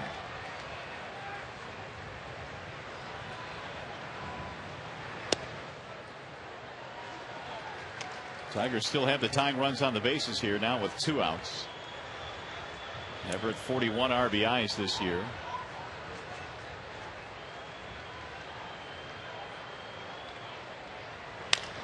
That's pulled to third, fair ball. This will get a run in. Inge comes around to score. Laird going to third, and he will stop there. And it's a huge double and an RBI for Adam Everett. And it's 3-2. More like it. They continue to go down toward third base. So this time, Gordon off the line, takes a couple of steps and comes up empty on the dive. He was in a very good athletic position to move laterally to his right, but that ball snuck right inside the bag. And we were talking about Everett the last time he came up, and just how many 2-out base hits he's gotten this year for the Tigers. Yeah, add that one to the collection. It's a collection that's growing. Tigers now have equaled up the hit totals 5-5. Everett gets his 42nd RBI. Now a base hit by Rayburn, and you've got yourself the lead. Ryan hits it in the air, shallow right field. Mitch Meyer coming on, and that is that. But the Tigers get on the board. They strand a couple to get 2 runs. We'll go to the 5th.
The top of the 5th inning here at the ballpark, and pleased to be joined by that guy's wife, Brandon Inge. Shaney Inge joins us here in the booth, and of course, special night tonight, Shaney. We've got the Detroit Tigers Foundation being the recipient of our broadcast auction tonight, and you were part of putting together these huge baskets. Of course, you put together Brandon's, and the rest of the wives are doing it. Tell us a little bit about what we're trying to accomplish here tonight. Well, we're just trying to raise some additional funds for the Tiny Tigers, which is just out there promoting junior baseball as much as we can. So the phones are in there, they're ringing. So keep calls. You know, tonight is also going to provide us with an option or the chance to get some dirt on Brandon as we go along here. So you're willing to dish it, aren't you? Absolutely, always. Oh, she's not holding back. We do know that he likes chocolate chip cookies, the chewy kind. Well, actually, it's the raw cookie dough, but I was afraid to put that in there. Oh, so you really? No. Yes. Well, you're already telling some secrets. You're already telling a little dirt. Yeah, that would not have been a good move. We will be chatting with Shaney here this half inning as try to get some dirt on Brandon as well. As the score is 3-2 in favor of Kansas City, and Josh Anderson is leading it off for the Kansas City Royals. And he fouls it straight back. 1 ball and 2 strikes. Anderson to be followed by DeJesus and Mitch Meyer. Tigers clawing back a little bit. They got a couple of runs in the bottom of the 4th. That's fouled straight back. 1-2. The count remains. Well, I'm looking over this list of Brandon's stuff in here, and how did you guys decide what goes into his package? I mean, was it partly you, or was it all him? Did you suggest some items? All me. I'm not even sure he knew what I was doing until I was setting it up on the table. Is that and then right? he started getting involved and telling me it wasn't right. So, but no, there are a lot of his favorite things in there, so it was fun. So you shouldn't have even showed it to him then? No, I shouldn't have, actually. I get him too involved at times. Just make an executive decision. 2 balls, 2 strikes. Josh Anderson. Well, I think it's a wonderful thing that you as wives and also some of the girlfriends do, especially this time of year when it's kind of stressful and guys are trying to get to the postseason, to get them to take the time to participate in what you're doing. Yeah, we're always happy to do whatever we can. That's hit to center field. Granderson going back for the out. 1 away. Here is what is part of that auction package number 1, the Inge, Knee, and Huff package. A lot of good stuff in here. It includes, of course, the tasty snacks we were talking about, a gaming system, toys, and action figures, movie DVDs. Current highest bid right now is $640. You can go to tigers.com/wives to get some more information. If you'd like to bid or donate, that would be great. And just one of the packages we have here this evening. And there are people standing by right now, I understand, taking phone calls. Yes, absolutely. All the phones are manned. Some of the wives are in there doing it themselves, so it's getting pretty full. I heard John Keating was down there for a half an inning. Did you see him? I didn't see him. No, I came in after. Yeah, he probably snuck out. There's Brandon's basket right there. You've got that autographed Inge shirt in there as well. 313-471-2100 is the phone number if you'd like to bid on some of the items we're going to talk to you about tonight. This is the call center. This is the war room where a lot of the wives are kind of staked out taking your phone calls. And there's the phone number again if you'd like to take part in the auction tonight. That's into the air toward left field, and Rayburn coming over. And Jesus is out. Well, Shaney, we talked about the fact that you guys are in a pennant race right now. And what's it like around the house these days? I know Brandon's a pretty even-keeled guy, but there's a lot of pressure these days. Yeah, actually, you know, he tries to keep things light at home all the time anyway. But I think his knees are finally feeling a little bit better, so the mood has gotten better. You know, he was a little concerned about a couple of losses, but they're totally back on track. He has all the confidence in the world this team's going to postseason. So. Well, that's good news to hear that his knees are feeling better, because obviously that's been a stickling point with him this year. Yeah, it has. You know, you watch him go down the stairs. Mitch Meyer is the batter. He heads down the stairs in the morning. It's kind of sad to watch at times, but it's got a little easier. He's too young for that. He is. The 1-1 is drilled to center field. Granderson charging back on it, still going back, and that ball is hit over his head and over the fence. It'll be a ground rule double for Mitch Myers. So the Royals have another opportunity here in the 5th. And Granderson plays a little bit too shallow on occasion, and every now and then he'll get burned with a ball over his head, even at spacious Comerica Park. We're here with Shaney Inge, and we're talking about the auction items here tonight. And Shaney, I know you and Brandon are really involved in a lot of things in the community, and of course Mott's Children's Hospital. really appreciates what you do. But talk about your involvement there, because for me at least, and I talk to Brandon about this almost on a daily basis, he sees a lot of the kids there, and it's important to you guys. It is very important. You know, it's always really vital for anyone that's kind of in their position to be able to give back. You know, it started when I first saw Brandon walk into a room, and for a minute, one of the sick kids just lit up, you know, and that's what got me thinking that if this can happen, you can take their mind off of their treatment for even just a couple of minutes. It's totally worth him giving up some of his time, you know, every so often to be able to go in there and just visit. But those kids, unbelievable. The staff there is amazing. I just really enjoy our time every time we go. How about the 2 home runs that he's been able to hit this year under the circumstances after going and visiting with a couple of the children and then coming out that night after being asked to do so and hitting home runs? That had to be special, not only in your home, but I know it was special for those kids as well. Yeah, I think that just shows what kind of a unique individual Brandon is. You know, he made a promise. At the time that he promised Noah the home run, I was a little concerned because I knew his knees were really ailing, and I'm like, oh gosh, don't promise this. But he said, you know what, I got this, and he really did. He came up that first at bat and took care of it, and I of course cried and screamed and jumped around and acted like I was crazy, but I love when he's able to do that and how much it means to those kids. Well, Brandon even himself said that he kind of lost it on the bench after that home run. He's an emotional guy. I guess so. He's really in touch with his feelings. You disagree with that, don't you? I was totally in shock when he told me. Yeah, just trying to help you out here, Shane. We're getting the home version here, Mario. Yeah. Which is the more accurate version. Yeah, I think. exactly. I'm not afraid to give up the information. The wives will give up the info. They tell it like it is. Yeah, that's right. 2-2 on Billy Butler here. And they must do so to keep us well grounded. Well, that's true. Slow roller to short. Here comes Everett on the charge. Double pumps, but still gets it. Well, Shaney, we appreciate it. Thanks for all your great work, and thanks for working the auction here. We appreciate it. Good luck. Hope you raise a lot of money. Thank you very much. Thank you, sweetie. All right. That's Shaney Inge, Brandon Inge's wife, and there's that basket one more time. The Brandon Inge basket, 313-471-2100 if you'd like to bid tonight. You're watching Tigers baseball on Fox Sports Detroit, presented by Bell Tire.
Lenny DiNardo back to work as we go to the bottom of the 5th inning in a 3-2 ball game. The Royals on top of the Tigers. The Tigers here in the 5th have Polanco. Then it's Maglio, Ordonez, and Miguel Cabrera. Single and a walk tonight for Polanco, and we appreciate Shaney Inge, the wife of Brandon Inge, coming up tonight and talking about the items up for auction tonight. Again, the phone number 313-471-2100, and as the night goes on, we'll show you some of the other baskets that the wives and the wives' girlfriend, the players' girlfriends have put together. Tiny Tigers, a T-ball and junior baseball program funded by the foundation as part of Play Baseball Detroit will also benefit from what they raised from the auction, and the Boys and Girls Clubs of Southeastern Michigan. All of the Illich charities. So it's a wonderful, wonderful thing to do. Yeah, and you get some great stuff too, and you're helping out. And that's the most important thing. 2-2 on Placido, Polanco, Ordonez, and then Cabrera to follow. We're in the 5th inning. And Bernardo misses way outside. Run it to 3-2. These two teams play here tomorrow. And then the Tigers are on the road again. Maglio waiting on deck, and a bouncing ball to third. Gordon's been busy down there. They got Polanco by half a step, and one gone. Hopefully the auction people at the phone bank are busy too. Here's auction package number 2. It features 3 baskets packed with favorite things from Marcus Thames, Jared Washburn, and Jeremy Bonderman. They include gift cards from restaurants and retailers, signed Tigers memorabilia, bottles of fine wine, and for one of the players' personal tickets to a home game, and much more. Those are good seats. Current high bid is $480. 313-471-2100 is the phone number. Hey, you got to believe those seats are really good. For sure. Ordonez is 0 for 2. Checked it, but went around. 1 ball and 1 strike.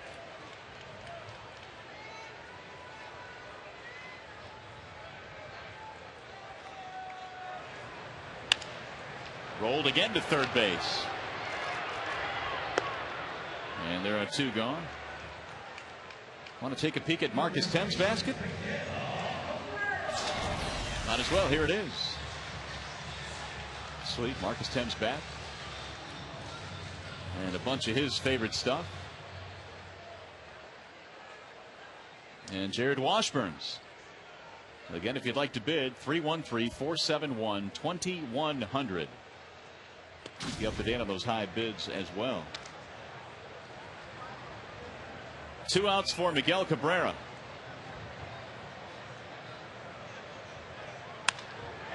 Line to left field, and that's going to drop in a base hit. De Jesus was playing deep out there. And Cabrera has his 2nd hit. So the tying run is on.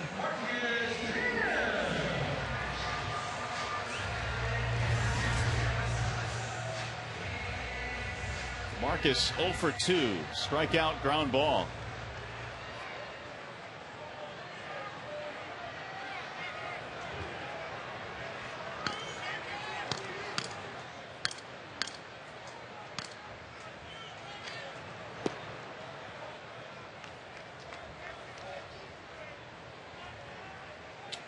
Cayaspo, the second baseman, is playing on the shortstop side of the bag, and this is something that we saw last week in Kansas City. And the way that Trey Hillman likes to defend Marcus. The only team that we have seen defend Marcus this way since Marcus came to the big leagues here in Detroit. But if you look at Marcus's straight chart, you get an idea why they want to play Marcus this way. He doesn't go to right field very often. Just 6 times he's gotten base hits in that direction, and into the teeth of the defense 42 times. So that's exactly why they're playing 3 men on this side of the infield while Marcus is standing in the batter's box. Here's the 2-1. 3-1 on Thames. Brandon Inge waiting on deck.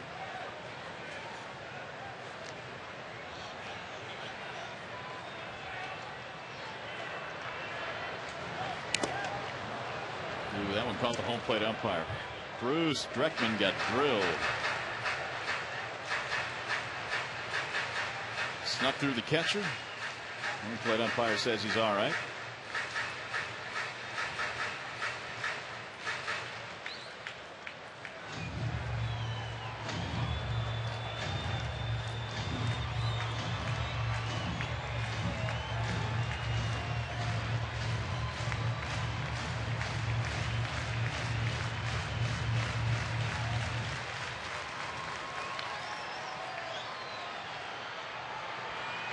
Tight one here tonight, 3-2 in favor of the Royals.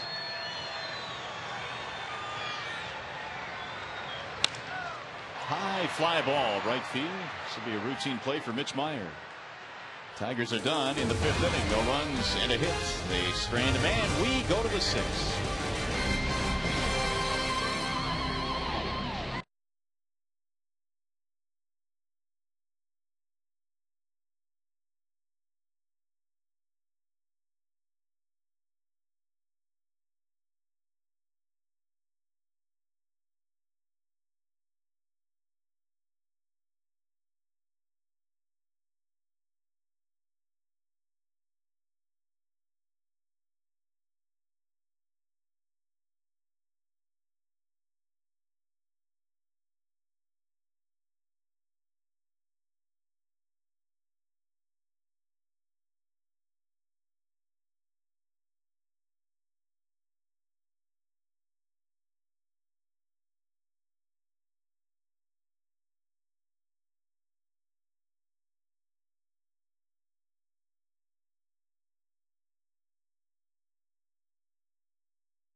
Beautiful Comerica Park in downtown Detroit, where the Tigers are trailing tonight. Kansas City on top in the 6th inning. 3-2 is our score, and as we go to the 6th, we have a wall-side windows pitching change. It's Zach Minor.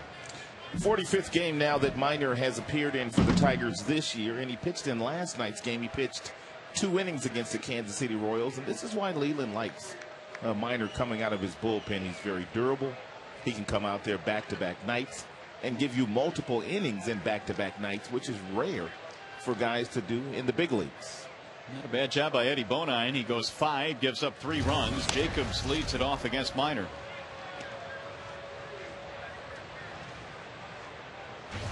Minor last night 2 scoreless. He came on in the 2nd and 3rd for Washburn and did a really nice job. Here's the 1-0.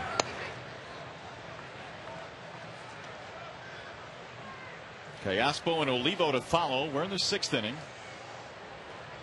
Tigers fell behind 3-0, but then drew a little bit closer with a couple of runs in the 4th. RBIs for Granderson and Everett. That's yanked fair inside the bag at first. Bang off the sidewall, right field line. Meanwhile, Jacobs going to second, and he is out at second base. Maglio shoots him down.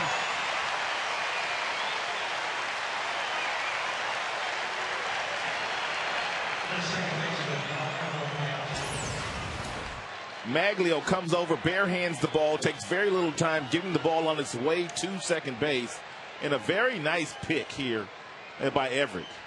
When this ball went down past Cabrera, I didn't think there was any way that Jacobs wouldn't get a double. I thought it was a double all the way every day. Nice accurate throw there by Ordonez.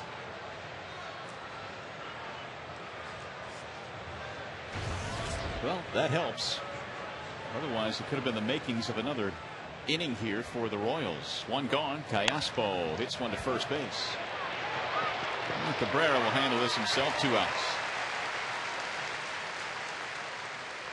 We have already seen a couple of really good throws by Tigers outfielders in this game today. And Rayburn threw out Betancourt, trying to score on a base hit earlier in the 3rd inning. Big play. Here's Miguel Olivo.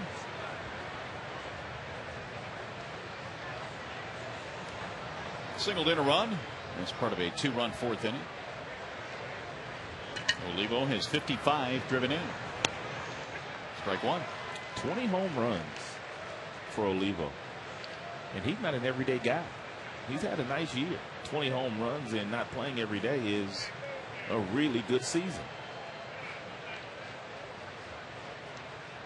Well, here's something else about Olivo that sometimes gets lost in all the numbers. The Royals have thrown 8 shutouts this year. Olivo has caught 7 of them. And I don't know, make of that what you'd like, but there has to be something to that. Well, he won the starting job out of spring training. And Buck has gotten a whole lot more time as the season has gone on, but Olivo was their catcher when they began the year. Big John Buck in the middle.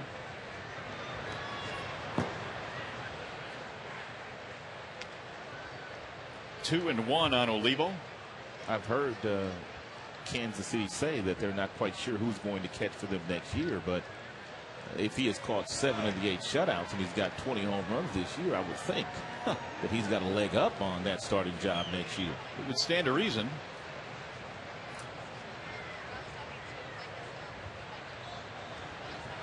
Swing and a miss. 2-2. When we were in Kansas City last week, they were talking about how they were taking a look at Olivo, and of course Buck and Brian Pena has gotten some time, but no definite plans have been made for next year. Good offensive catcher though, Miguel Olivo. Just missed outside. 3-2. That's a good firm fastball away from your arm side on the outside corner. That ball just missed. I don't know how Olivo was able to lay off of it. And Laird put his glove up, and Minor threaded the needle. Got him on strikes, swinging. Nice change piece. First strikeout for Minor. Bottom of the 6th coming up. Inge, Granderson, Laird.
Inning time now for the Coors Light Freeze Cam. And of course tonight, the man of the night is the great Ernie Harwell. A night of thanks by the Hall of Fame broadcaster. Met with the media before the game. Of course, he came out and addressed the crowd of 25,400 here tonight. Both teams gave him a standing ovation. The great Ernie Harwell first came to the Tigers in 1960. And the great voice, the Hall of Fame voice. That sign right there says it all. How a person should be. Thanks for the memories indeed, Ernie. A special night here at the ballpark. Coors Light Freeze Cam brought to you by your cross-brewed Coors Light. So we go to the bottom of the 6th, and DiNardo is facing Brandon Inge to lead things off. It'll be Inge, Granderson, and Laird. Chopped foul, no balls, 2 strikes. Tigers got to DiNardo a little bit in the 4th inning when they scored a couple of runs. They had runners at 2nd and 3rd with 2 outs. and had or were a base hit away from perhaps taking the lead, but DiNardo got a big fly ball from Raber. There's a fly ball to right field, hit pretty good. Mitch Meyer going back to the warning track. Well, DiNardo pretty much doing against Detroit what he was able to do 5 days ago in Kansas City. For the most part, he's keeping the ball out of the middle of the plate, and he's keeping guys off balance with a mixture of fastballs that reach 88 and go all the way down to 84. Nice little backdoor breaking ball, a changeup. And he had the ability to pitch out of some jams in that last start, and he's done as much today. Here's Granderson. Curtis again showing bunt. He tried this, or at least showed it in his first at bat, but didn't attempt. For the better part of a couple of years, the Tigers have been one of the best teams in baseball against left-handed pitching. But the last month or so, they have not been as good against lefties for whatever reason. Well, there's a base hit. How about Granderson now? 2 for 3 against the lefty tonight. Nice approach. I'll take it. 1 on, 1 out. Well, how about an auction package? It's auction package number 3, featuring 3 baskets packed with favorite things from Justin Verlander, Alex Avila, and Adam Everett. They include restaurant and movie gift cards, video games, movie and TV show DVDs, golf and fishing accessories, of course. Nice bid on this one. $2,550 so far. 313-471-2100, the phone number. Or Tigers.com/wives. Gerald Laird, the batter.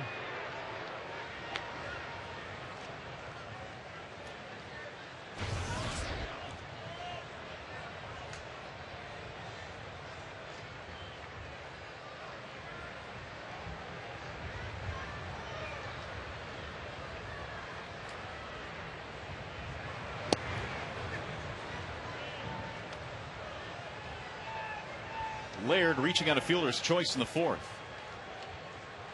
DiNardo looks like he's almost impossible to run on. Takes very little time getting the ball to the catcher Olivo. Doesn't really pick that front foot up, just kind of slides it on its way toward home plate. So if you're Granderson, almost impossible for you to get a good jump. Well, Laird hits the deck. The old dreaded foul ball. 0-2.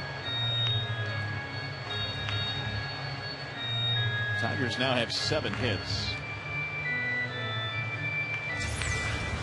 Let's take a look at the foot here and how he just slides it toward home plate. And once he decides which direction he's going to go. If you're Granderson, you cannot get a good jump at all on this. Nowhere to go. Nothing you could do. Which is always a positive when you're in this type of a situation where there's a double play situation. And that's one of the reasons why DiNardo gets lots of double plays, is the fact that it's tough to steal when you're on first, and a lot of guys hit the ball into the ground.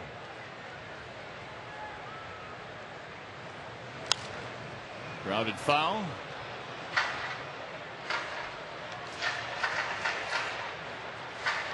One and 2 on Gerald. Laird 5 hits on this homestand here for the Tigers, perking up a little bit offensively. Each team 7 hits. Tigers have a tying run on against DiNardo.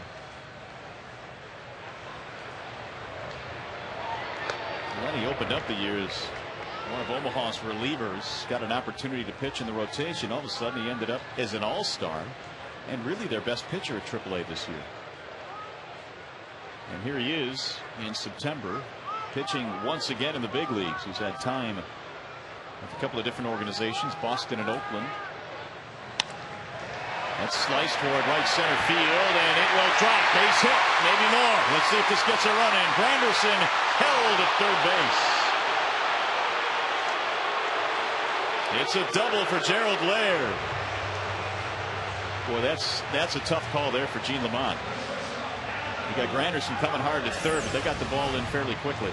Nice approach here by Laird. That ball is off the plate outside, and one of the few Tigers that has not played Pepper with the third baseman here tonight. This ball gets out into center field, and Anderson's able to run it down. Granderson doesn't know right away whether it's going to fall or not, but he was going hard all the way. So the decision to stop him was one that Gene Lamont felt was the right decision. Here's Adam Everett. That's the 8th Tigers hit. And Everett has an RBI double, and we know his ability to bunt. He fouls it off. For a guy, and we're talking about Jim Leyland now, that hates the squeeze, he has done it an awful lot this year. And this guy right here is one of the best at laying the ball down. But he's behind here 0-1. You can still squeeze with 1 strike if Jim has that on his mind. Because that's when you really would be catching the other guy off guard. Yeah. And that's the beauty of the squeeze and having guys up there that you're not afraid to put the play on with, is you want to try to catch the other manager by surprise.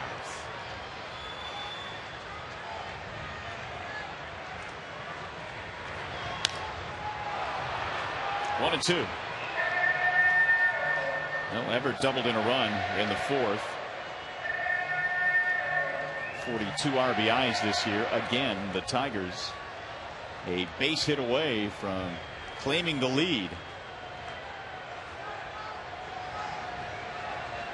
Aubrey Huff putting his helmet on, putting his batting gloves on.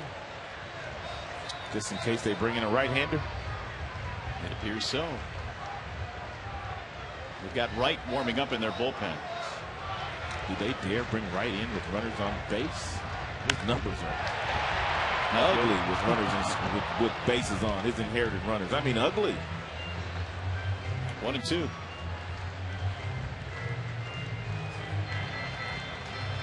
Ryan Rayburn waiting on deck.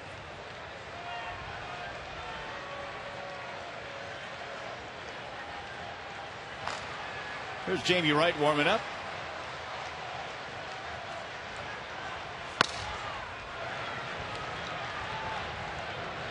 Way outside. 2 balls, 2 strikes.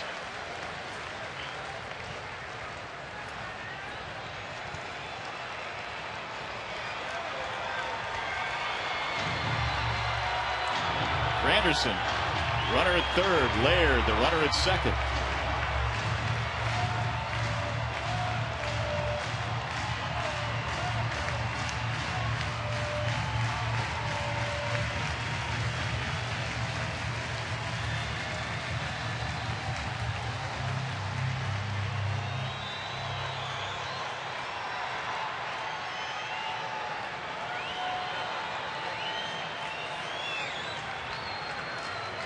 Here's the 2-2.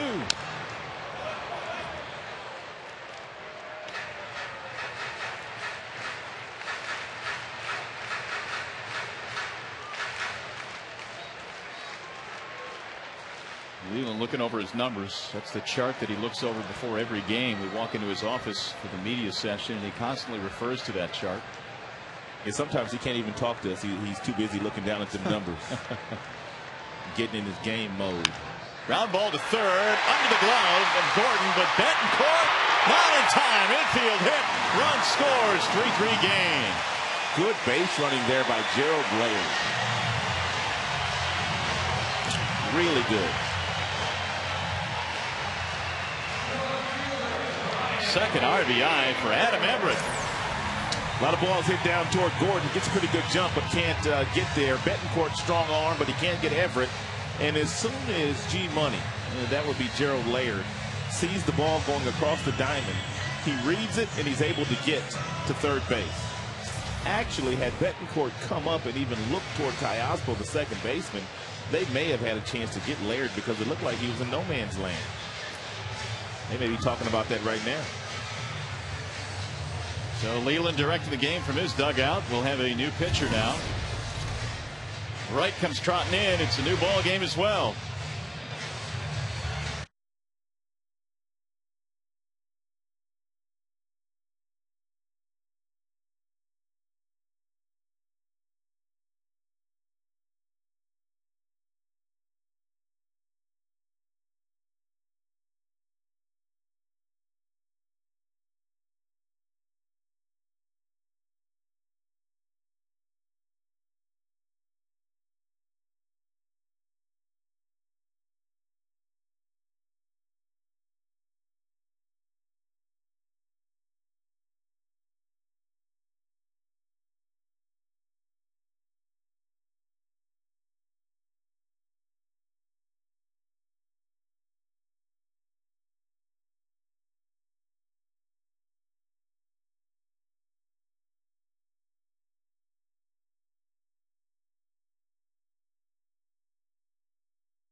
Tied it at 3 with runners at first and third, only one out here in the 6th inning. And tonight only you can bid on gift baskets packed by the Tigers' wives, filled with their husband's favorite things. Each basket features unique items like gift cards, DVDs, and autographed items. Proceeds will benefit the Detroit Tigers Foundation. You can bid now by calling 313-471-2100. And here are some of the featured items. 4 of Jared Washburn's personal tickets to a 2009 home game, Verlander autographed glove, and on and on and on. There's the phone number. Make sure you bid tonight and come away with something. So DiNardo is responsible for the 2 men on the bases, and Jamie Wright is in now. Well, 24 of the 43 base runners that he has inherited this year have scored. That is 56%. So there's a pretty good chance that Gerald Laird, who's standing on third right now, will touch home plate. Aubrey Huff pinch hitting for Ryan Rayburn. Ball 1. I don't necessarily know Trey Hillman's bullpen situation, but you would think with the sampling of runners that have scored that have been inherited by Wright that there may be another choice for somebody to pitch in this situation. But again, I don't know his bullpen situation totally. And then maybe Wright's that guy that will get him that ground ball as well, to get him that double play to get him out of the inning. Now the 1-0. 1 ball, 1 strike on Aubrey Huff.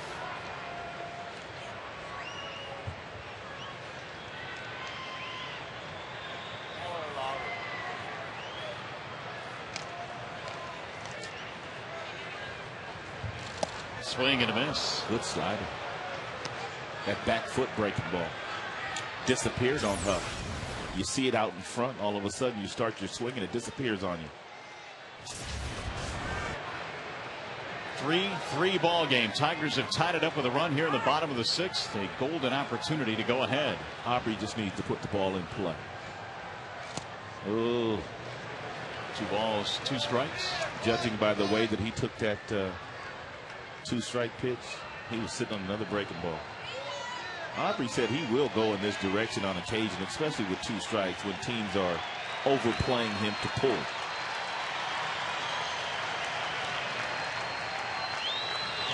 Swing and a miss. He goes down on strikes this time, and a huge strikeout for Wright. 2 outs, but you've got Placido Polanco standing in. Right through Huff, a couple of really good curveballs here. Some nice depth, really good location.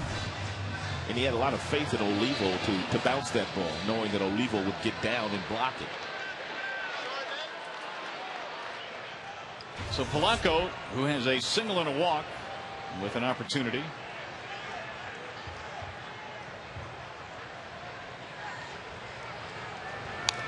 Fouled straight back. 0-1.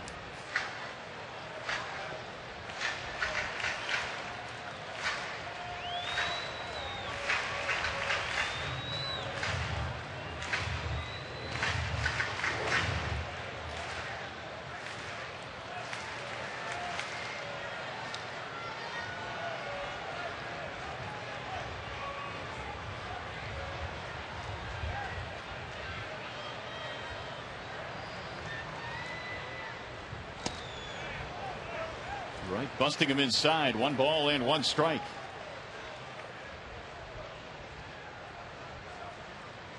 Tigers have men at the corners here. Gerald Laird is the go-ahead run, standing at third. Everett with a huge infield RBI single to tie it up. He's at first. The 1-1 pitch is looped to right field, sinking, base hit. Laird scores and Polanco gets it done. The Tigers have their first lead of the night. He's just a money player. Just a money player. Unselfish player. Usually comes up big in these types of situations. He had a bird's eye view of a couple of those breaking balls that right through to Huff. Although they're hitting from a different side, he had that in the back of his mind. And he flipped one to right field, right in front of Meyer, the right fielder. 10 Tigers hits tonight, 2 of them for Polanco. That's his 65th RBI. Here's Ordonez. Maglio tonight is 0 for 3. 4 runs on 10 hits for the Tigers, 3 runs, 7 hits for the Royals.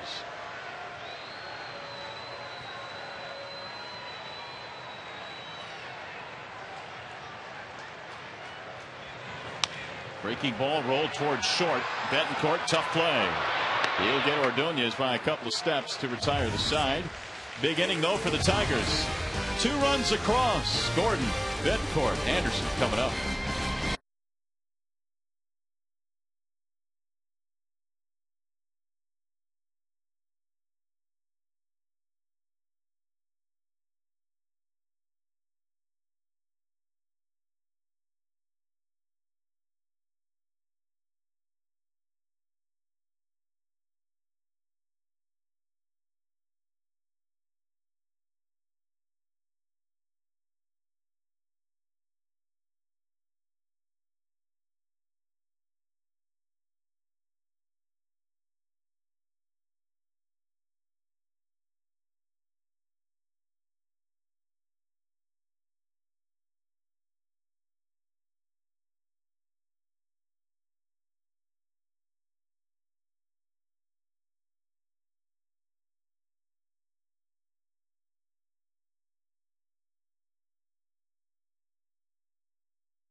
Hey fans, join us again tomorrow for the final game of this series against the Kansas City Royals. We've got a heavyweight pitching matchup. It is Zach Greinke going up against Edwin Jackson. Coverage begins just prior to first pitch at 1 p.m. Tigers baseball presented by Bell Tire tomorrow afternoon on Fox Sports Detroit and in HD. Dare I say that would be a country strong matchup? Oh, it's going to be nice. It's going to be fun to watch. Meanwhile, Cleet Thomas takes over. He's in left field. Ryan Rayburn out of the game. Bobby C is also the new Tigers pitcher facing Alex Gordon to start things off in the 7th. Tigers have gone ahead now. 4-3 is our score after the Tigers fell behind 3-0.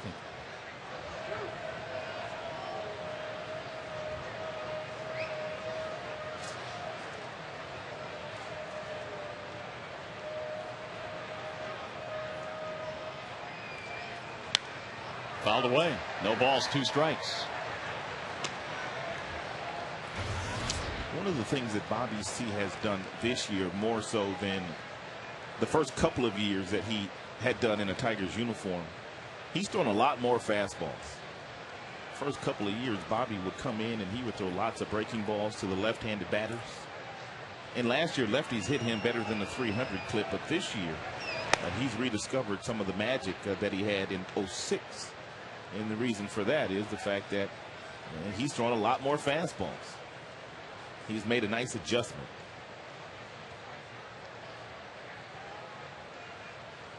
Second in the American League right now with 26 holds. The 1-2 is tipped for strike 3. Gordon is out.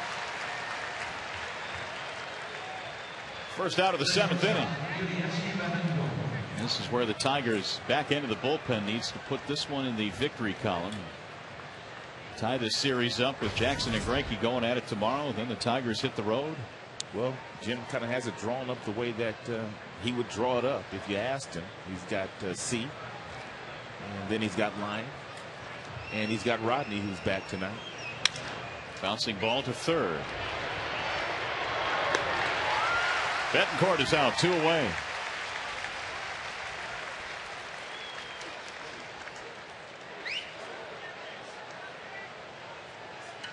Willie Bloomquist now for Josh Anderson.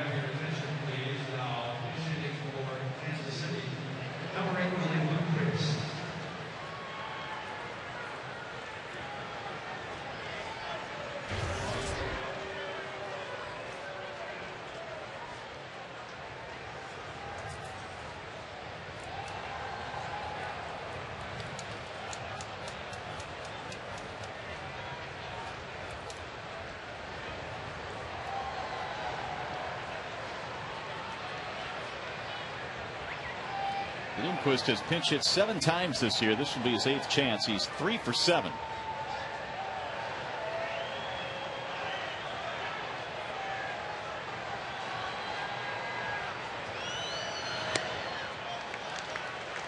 Oh and 1.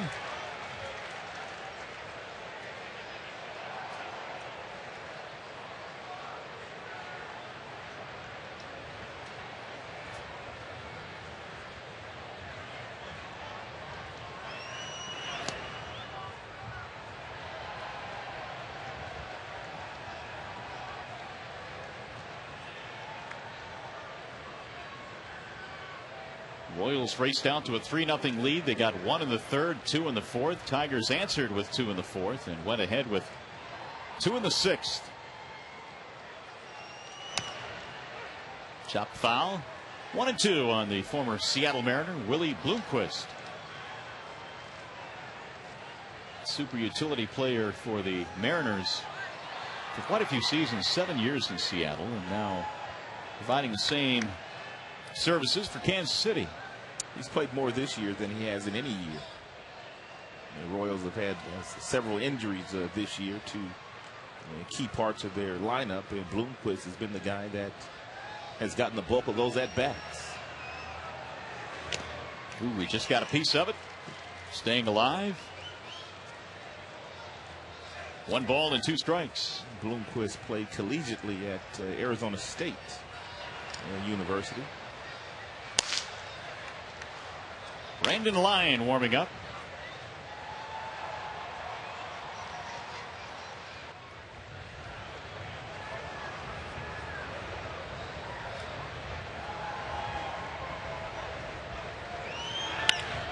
There's a base hit just out of the reach of Adam Everett.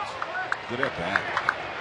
It's his 4th pinch hit of this season. Bloomquist, the tying run, is on now with 2 outs. Nice, short, quick, compact swing with 2 strikes. And hit a bullet right past Everett.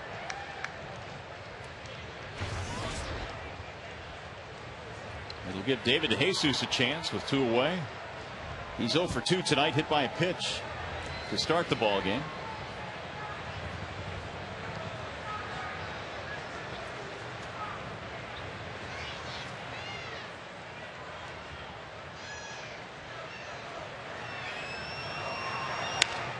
That's line foul down the left field side. Back into the seats it goes.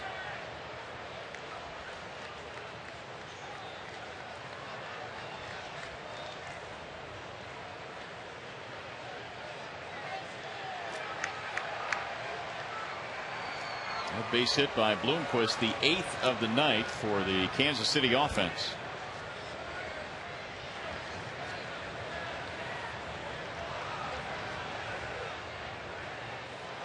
The Royals came into this game having won 7 of their previous 8.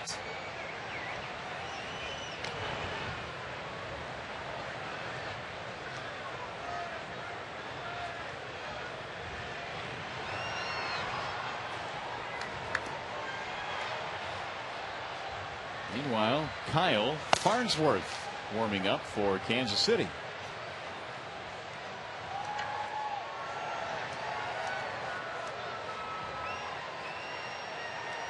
The 0-1.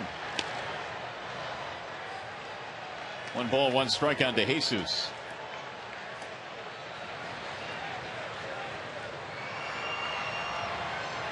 DeJesus with a home run in the ball game last night, his 13th of the season. That has established a career high. Working on a 15-game hitting streak, but he is 0 for 2. Here's the 1-1. Runner goes. He shows bunt, throws down to second, and that is in time. Look out, Money. You don't run on Gerald, he'll throw you out. Laird does it again. He cuts down Bloomquist. It's amazing how accurate he has been. Bloomquist, his latest victim.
Defensive changes for Kansas City. Mitch Meyer will take over in center field. He moves from right, and the new right fielder is Willie Bloomquist. Josh Anderson is out of the game. And the Tigers lead 4-3 in the bottom of the 7th as Miguel Cabrera leads it off for Detroit. Cabrera, Thames, and Brandon Inge. How about Gerald Laird? He's amazing. You used a term the other night that really applies to him, game changer. And you talk about changing the complexion of innings. I mean, that was a tying run right there. Yes, it was. And he had a really good jump, too. I didn't think there was any way that Laird was going to throw him out. Wright is still out there as we play here in the bottom of the 7th, 2-1. Cabrera, Thames, and then Inge.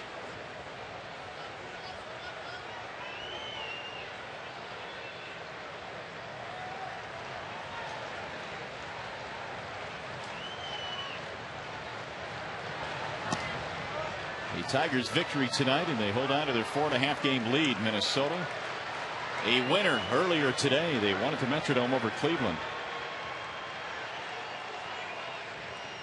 Without Justin Morneau the rest of the year. 3-1 pitch. Leadoff walk. Big runner down there at first base now. Chicago 5.5 back. White Sox playing in Seattle again tonight. Minnesota's got the day off. Oh, no, they played already today. Yep, they won today.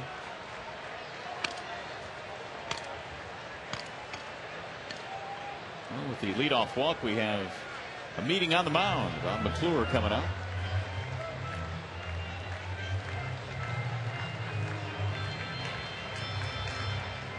Well, as they talk it over on the mound, we'll tell you tonight only you can bid on gift baskets packed by the Tigers' wives, filled with their husbands' favorite things. Each basket features unique items like gift cards, DVDs, and autographed items. Proceeds will benefit the Detroit Tigers Foundation. You can bid now by calling 313-471-2100. And we talked about some of the featured baskets and showed you some of them. Here's Justin Verlander's basket. They got all kind of goodies in there. Raisinets. Raisinets. Everybody got something sweet in their bag. Here's Marcus Thames. I meant to say Minnesota's off tomorrow, so they'll be well rested when the Tigers get to Minnie on Friday.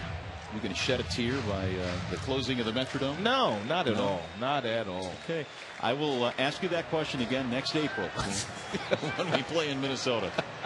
And it's 30 degrees. I see where you're going with that. 0-2. I just hope they put the kind of windows in there that can open and close. And a heater in the booth, that's for sure. Yeah.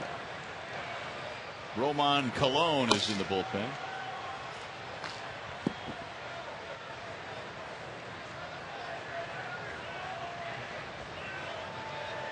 Here's the 0-2. Ooh, threaded the needle on the outside corner. Thames caught looking.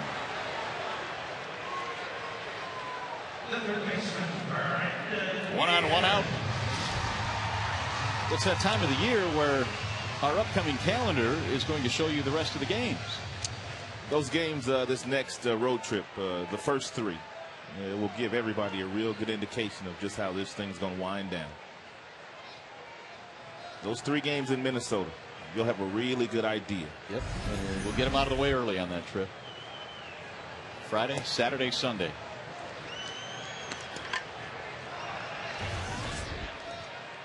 Porcello will pitch on Friday. Verlander will pitch on Saturday. And did they say Robertson was going to pitch on Sunday? Possibly. Nate is going to throw tomorrow. They're going to let him air it out tomorrow. And if everything's okay, then he may be pitching on Sunday.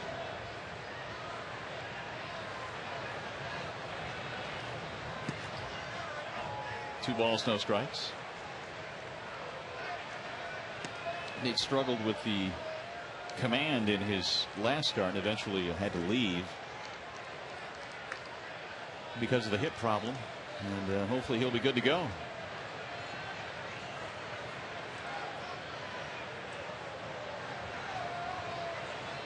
The 2-0 pitch. By the way, Tim Bryant informs me that our first trip into Minnesota in 2010 is on May 3rd, 4th, and 5th. Ooh, we may get a break. Well, I'm still not sure. Yeah, maybe 4 or 5 degrees. That's about it. May get a break. 2-1.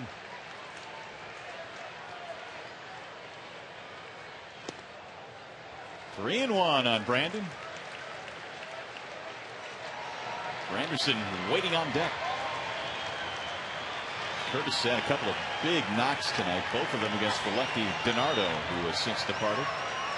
No coincidence, the Tigers are ahead. As Granderson goes, so does the Tigers. There's another walk. Second walk in the inning. That's going to be it for Wright. Trey Hillman is signaled to the bullpen. This is his second, or the second trip out to the mound in this inning, so they're going to have to go to the pen. Roman Colon, the former Tiger, will be trotting in.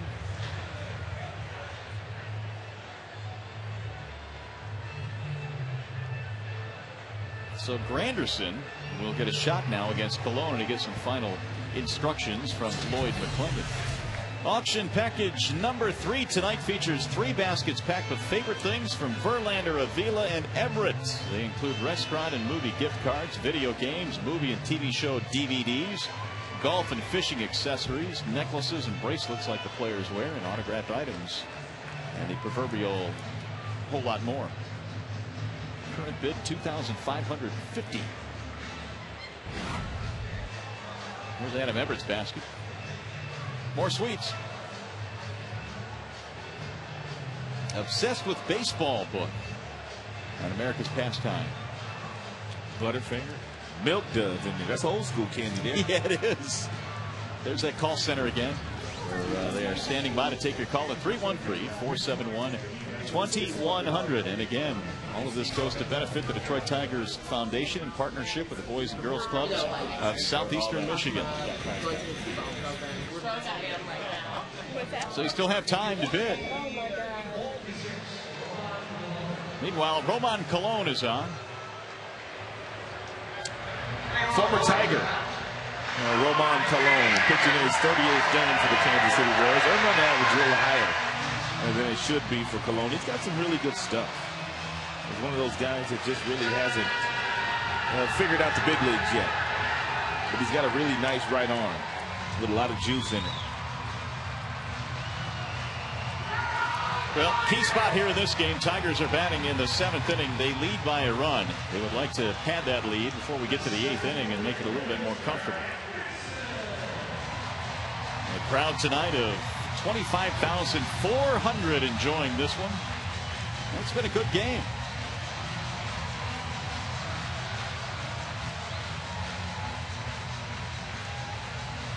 Tigers have one more here tomorrow against Kansas City. But the business at hand here is getting this one in the victory column.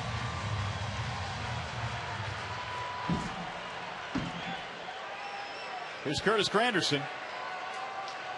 2 singles, an RBI, and a run scored.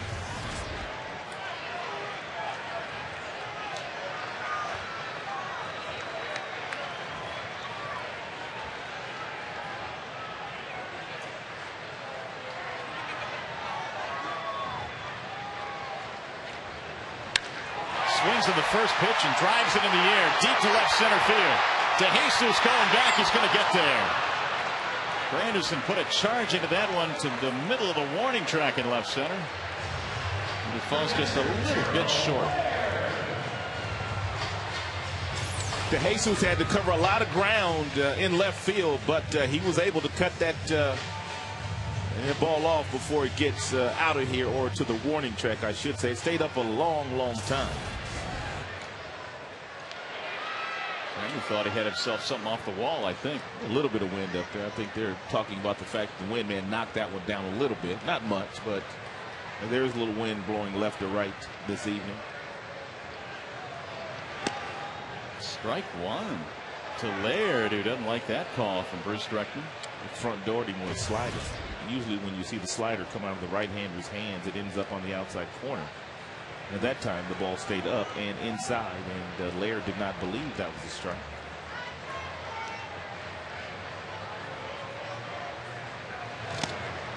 Now it's 0-2.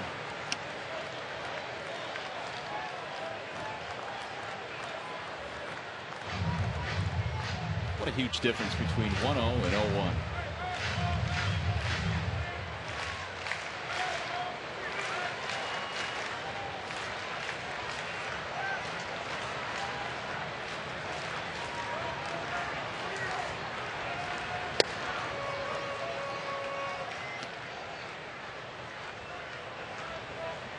Gerald's two-base hit, a big part of that 2-run sixth in which the Tigers have taken the lead.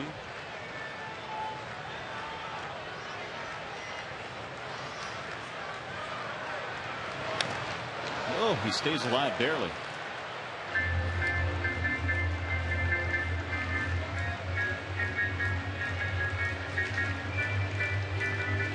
Tigers are hitting .262 this year with runners in scoring position. They're hitting .333 tonight, 4 for 12.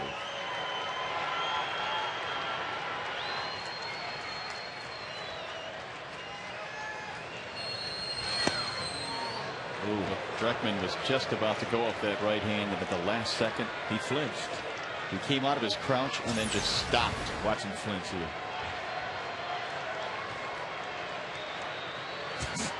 Put it back down. Olivo yanked that one too much.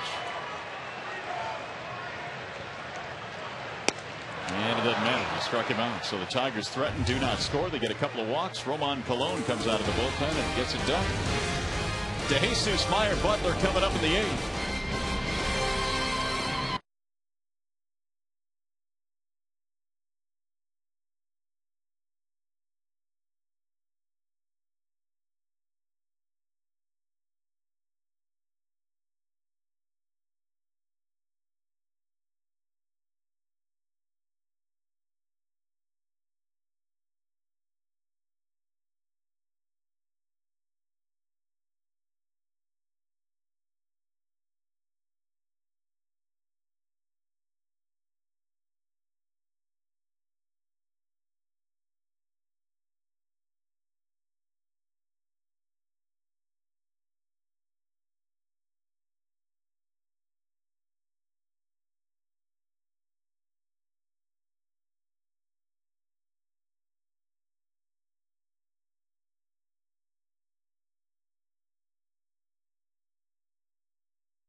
Tigers holding on to a slim lead. It's 4-3 as we go to the top of the 8th here at Comerica Park. Middle game in this 3-game set. Tigers enjoying a 1-run lead after falling behind 3-0. And it's going to be David DeJesus leading it off. Top of the order for the Royals. DeJesus, Meyer, and Butler.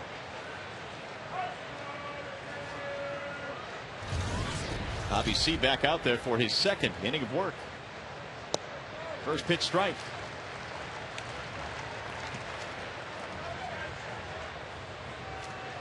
Bobby C, another one of those left-handed pitchers that kind of falls off toward the first base side of the mound. Usually left-handers fall off the other way toward third base. But Bobby not one of those. And by him falling off to this direction, it gives him an added some deception to the left-handed batter. You can see where he's throwing from. This is what DeJesus is looking at. Bobby basically throwing that ball from behind him, so that's why it's so tough for left-handers to stay in on left-handed pitchers.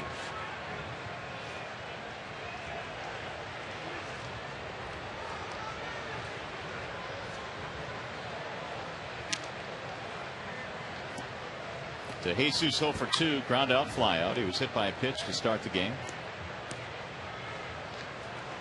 And again, that hitting streak is on the line, 15 straight. He's also hit safely in 25 of 26.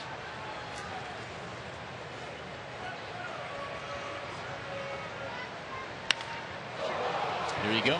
There's your hitting streak extended with a leadoff single. 16 in a row for David DeJesus.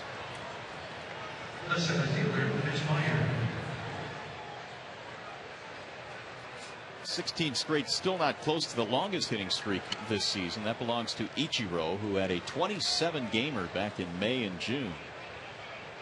200 hits again for Ichiro Suzuki for the 9th straight year.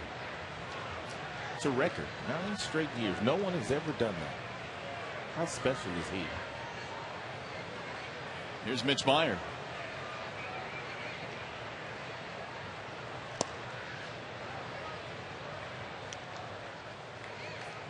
Meyer has sacrificed 6 times this year.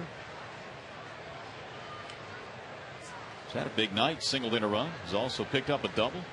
It's the last hitter for Bobby C. with Billy Butler standing in the on-deck circle.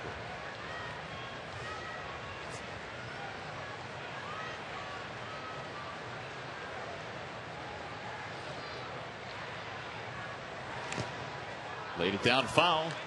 1 ball, 1 strike.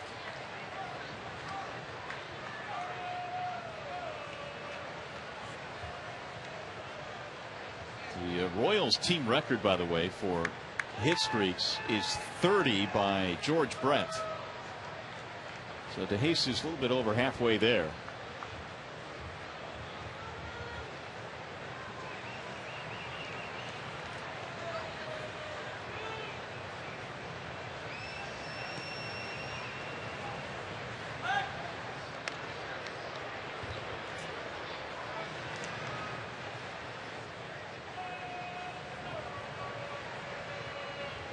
The year that Brett did it was that magical 390 campaign, 1980, when he was flirting with 400.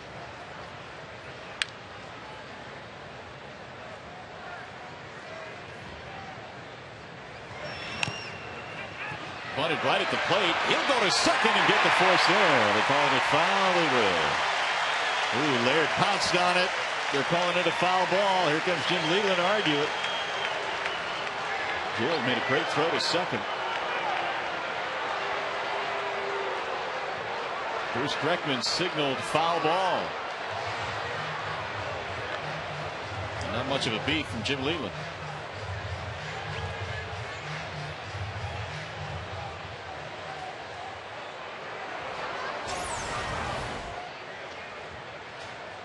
It's a good call.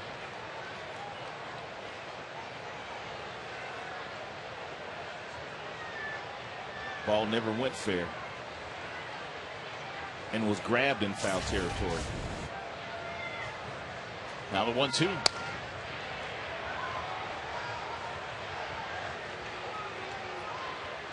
Two and 2 on Meyer. A couple of hits and 8 at bats in this series. I mentioned he's been a whole lot better against left-handed pitching, just .224 against righties. So lefty's a good matchup from his standpoint. The 2-2 pitch.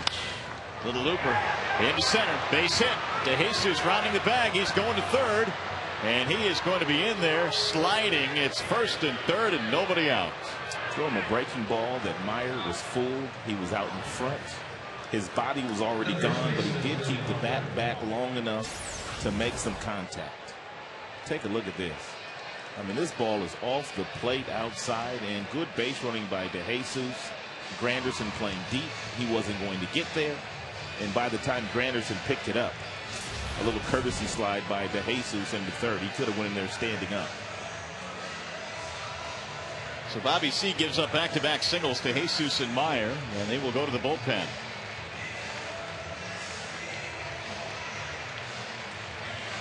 Brandon Lyon comes trotting in from the pen and left.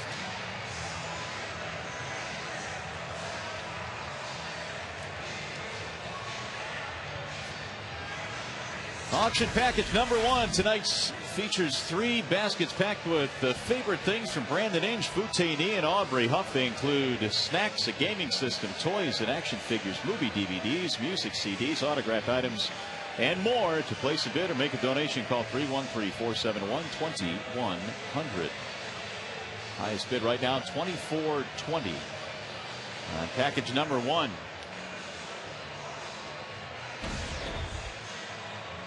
Meanwhile, number 2 features 3 baskets packed with favorite things from Marcus Thames, Jared Washburn, and Jeremy Bonderman. They include gift cards from restaurants and retailers, signed Tigers memorabilia, bottles of fine wine, and one of the players' personal tickets to a home game, and much more.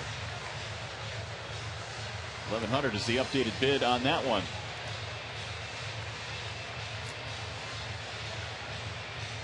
And number 3 features baskets packed with favorite things from Verlander, Avila, and Everett. They include restaurant and movie gift cards, video games, movie, TV show DVDs, golf and fishing accessories.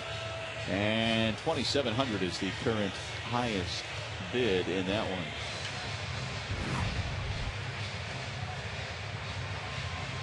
There's the Alex Avila gift basket. Got some movies in there. Some cookies, some Cheez-Its. My daughter would love that one. Brandon Lyon, the new pitcher. We were talking the other day of the importance of having a guy like Lyon that can come in and somehow try to get you out of this stressful situation. First and third, nobody out. A lot of times that 8th inning guy does not get nearly the credit as a closer, but this is a closing situation right now for Lyon and the Tigers.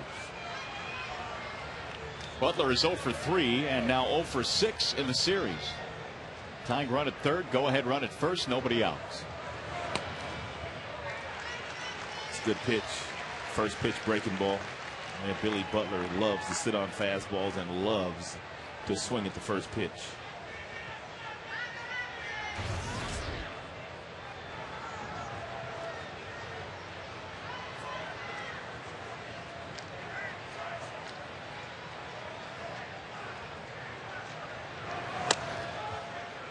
One ball, one strike on Butler. He's hit the ball on the ground 3 times tonight. Once to third, a couple of times to the shortstop. And he is hit it on the ground a lot. 19 double play balls that he's hit into this year. Tigers would give up the tying run for a double play here. Maybe. Inge might come home if DeJesus takes off. Ideally, they would give up those 2 outs, but with the game being on the line, if the ball's hit real hard, DeJesus takes off. They'll throw home to get the force out. He has stranded 62% of the inherited runners that he has come in, while he has come in, I should say, for Lyon.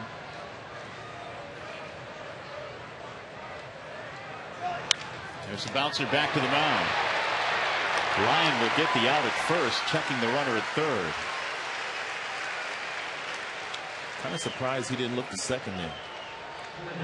If he goes to second, they may get the double play, but you also run the risk of DeJesus coming home. But that's where you have to trust your middle infielders to take a look at DeJesus. If you're Lyon right now, as soon as you get this ball, you take one look at DeJesus, you freeze him, you go to second base now. You see where Butler's at? He's still in the batter's box. You go to second. But he was so aware of DeJesus, he never took one look towards second base.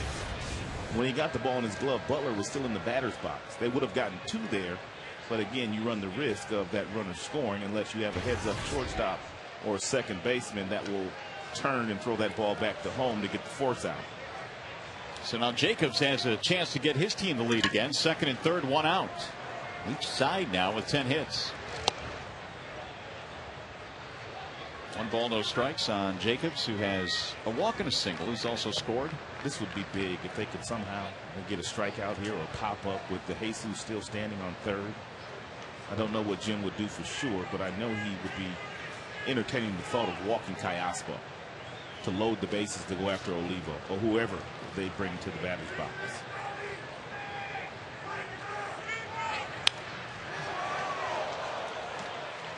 One ball, one strike.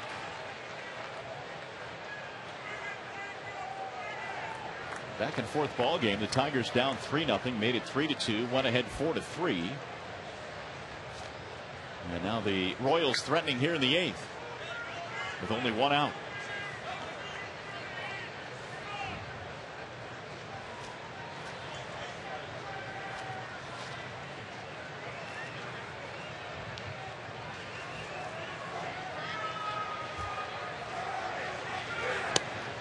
A little bit outside. 2 balls, 1 strike.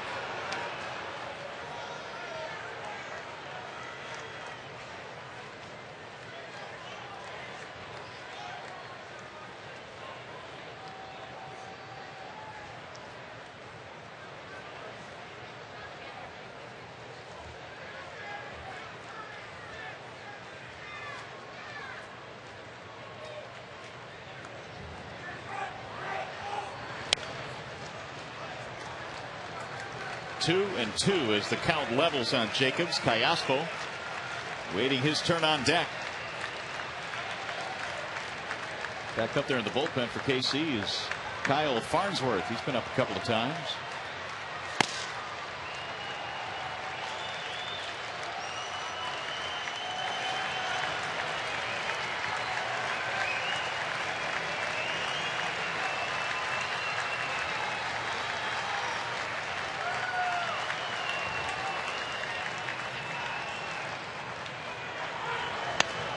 Now it's 3 and 2. And Laird with time heads out to the mound. C started the inning by giving up singles to DeJesus and Meyer. Lyon came on to face Butler and got a ground ball right back to the mound. And by Laird simply walking that ball out to line in the 3-2 pitch that is coming. He told him basically what pitch he wanted to get from him. Regardless of what signs go down, they don't mean anything. That's to make sure the base runner at second's not trying to give location to Jacobs, who the hitter is right now.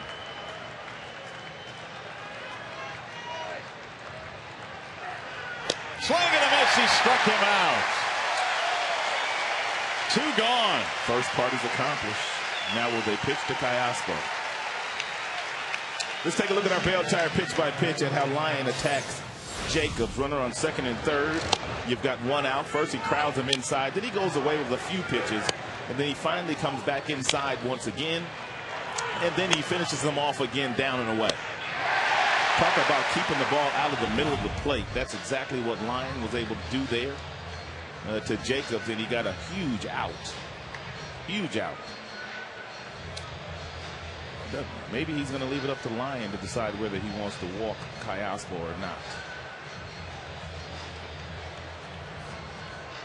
Now Rick Knapp with a chat with Lyon, and now we'll see what happens here with Callaspo, who has a double and a run score. He'll bat here with runners at second and third. And has been absolutely lethal against Tigers pitching.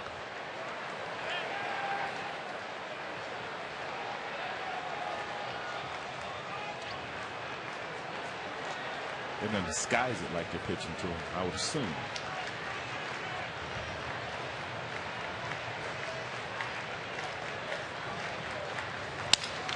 Popped him up.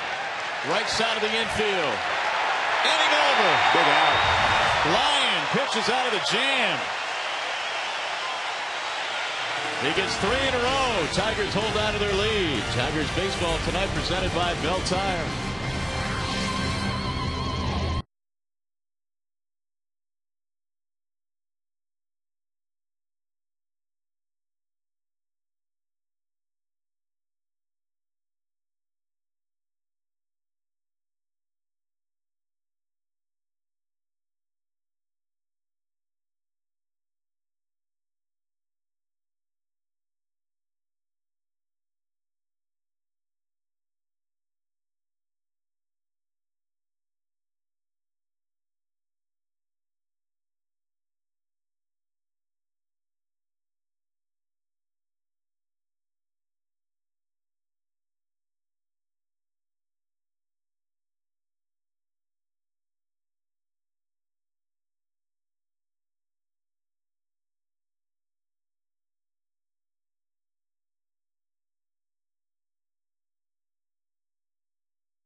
Brandon Lyon coming out of the bullpen with 2 men on. He gets 3 big outs. Your Comerica game summary tonight. Rayburn and Ordonez each picking up an outfield assist.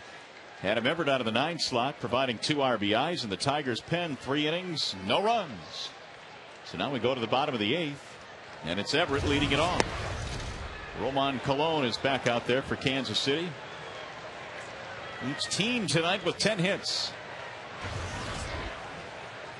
Everett to be followed by Clete Thomas and then Placido Polanco. 1 ball, 1 strike.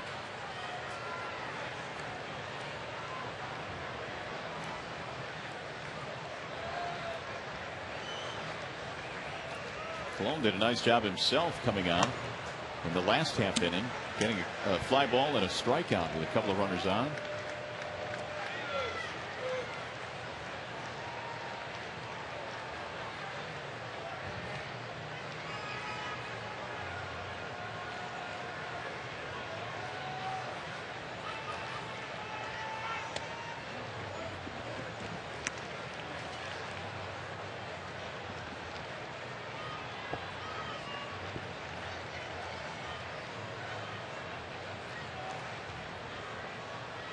Here comes the 2-2.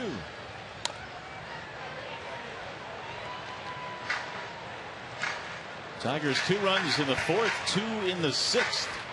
So far it's held up, thanks in part to Brandon Lyon.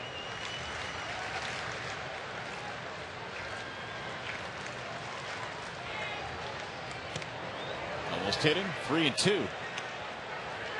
Fernando Rodney heating up. He'll be coming on in the 9th inning. Hopefully the Tigers can get him a couple more. Clete Thomas waiting on deck. Here's the 3-2 pitch. Driven to the air. Left field and playable for David DeJesus. So Colon's retired all 3 that he has faced in this game. There's Clete Thomas getting his first at bat.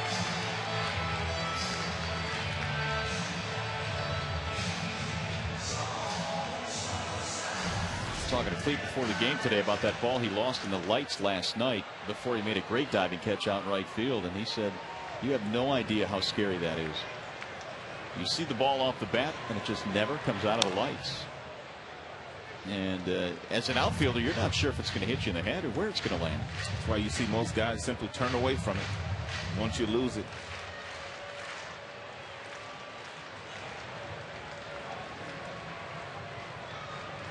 Here's the 0-1. He had a pretty good beat on it. He knew exactly where the ball should come down at it. He was right there and just couldn't see it. Can't catch what you can't see. 2-1. But later he would go on to make a terrific diving play out there in right. That one didn't get lost. The 2-1.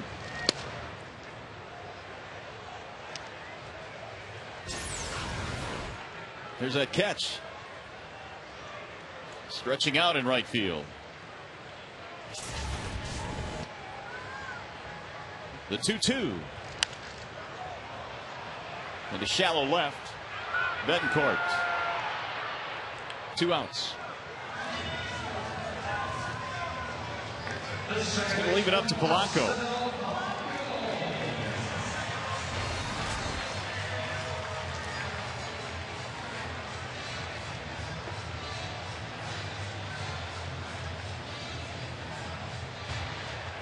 There's Rodney getting ready to come in. Served his 2-game suspension. Good to go tonight.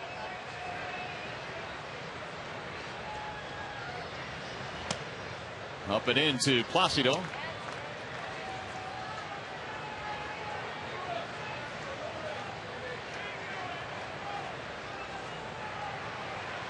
That's your last chance to bid now. 313-471-2100 through the end of the 8th inning. Time running out. That's roll to the first baseman. Butler will handle the play, and the Tigers go 1-2-3. So we go to the 9th.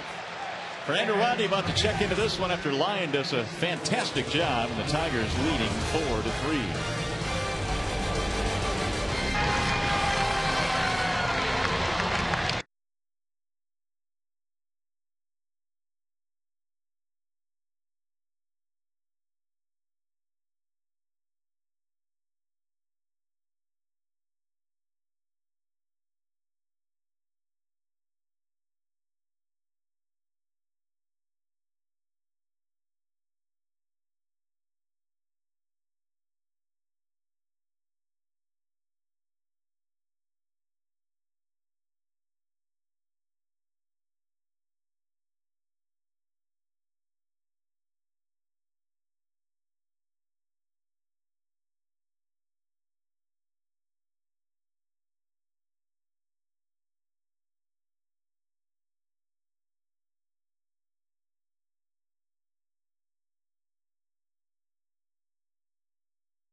Time to bring you up to speed with the AT&T Rapid Rewind.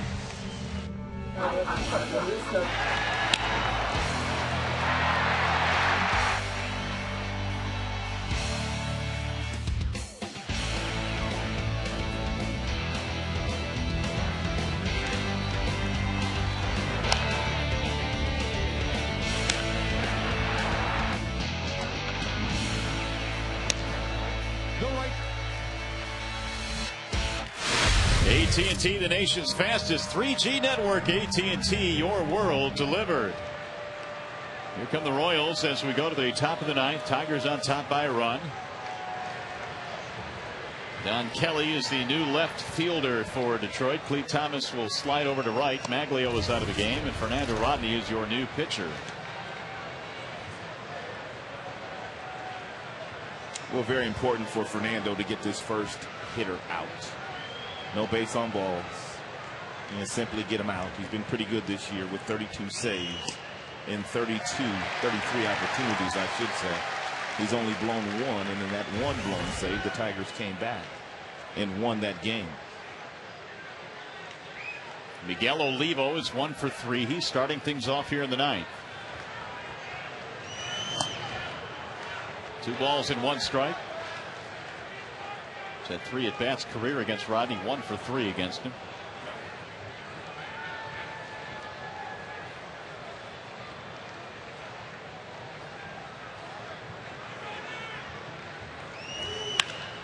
Driven in the air to center. Granderson has a beat on it, and 1 out.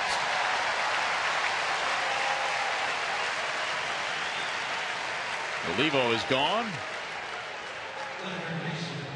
There's Alex Gordon. He has a single and an RBI tonight. Came on a sacrifice fly in the 4th inning. And he's 1 for 4 career against Rodney.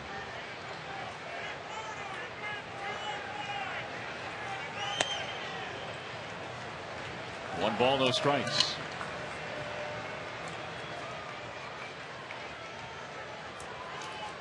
Gordon came into this game hitting just .200 at the big league level this year. Had the hip surgery at the start of the season, missed most of the year. 1-1. Might not be a bad year if Gordon is healthy when this season is over. Go play some winter ball. This has pretty much been a lost year for him. And at his age, you need to continue to play if you're going to get better. 1-2. Go to Puerto Rico, Dominican Republic, Venezuela, one of the leagues. It would do him a world of good. A real good fading changeup there, kind of froze Gordon.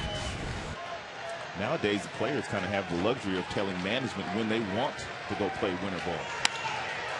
Fly ball to center. Granderson backs up on this one. 2 gone. Comcast is telling us that Rodney has touched 97 miles an hour with his fastball in this inning, and he's throwing a changeup at 83.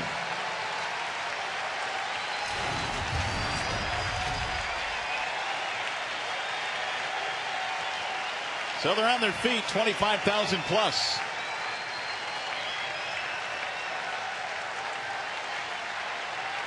Unieski Betancourt takes strike 1.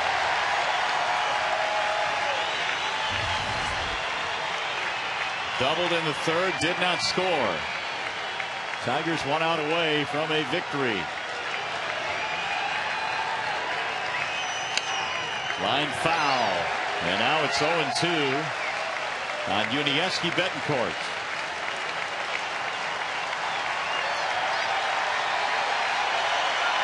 Now the noise really coming.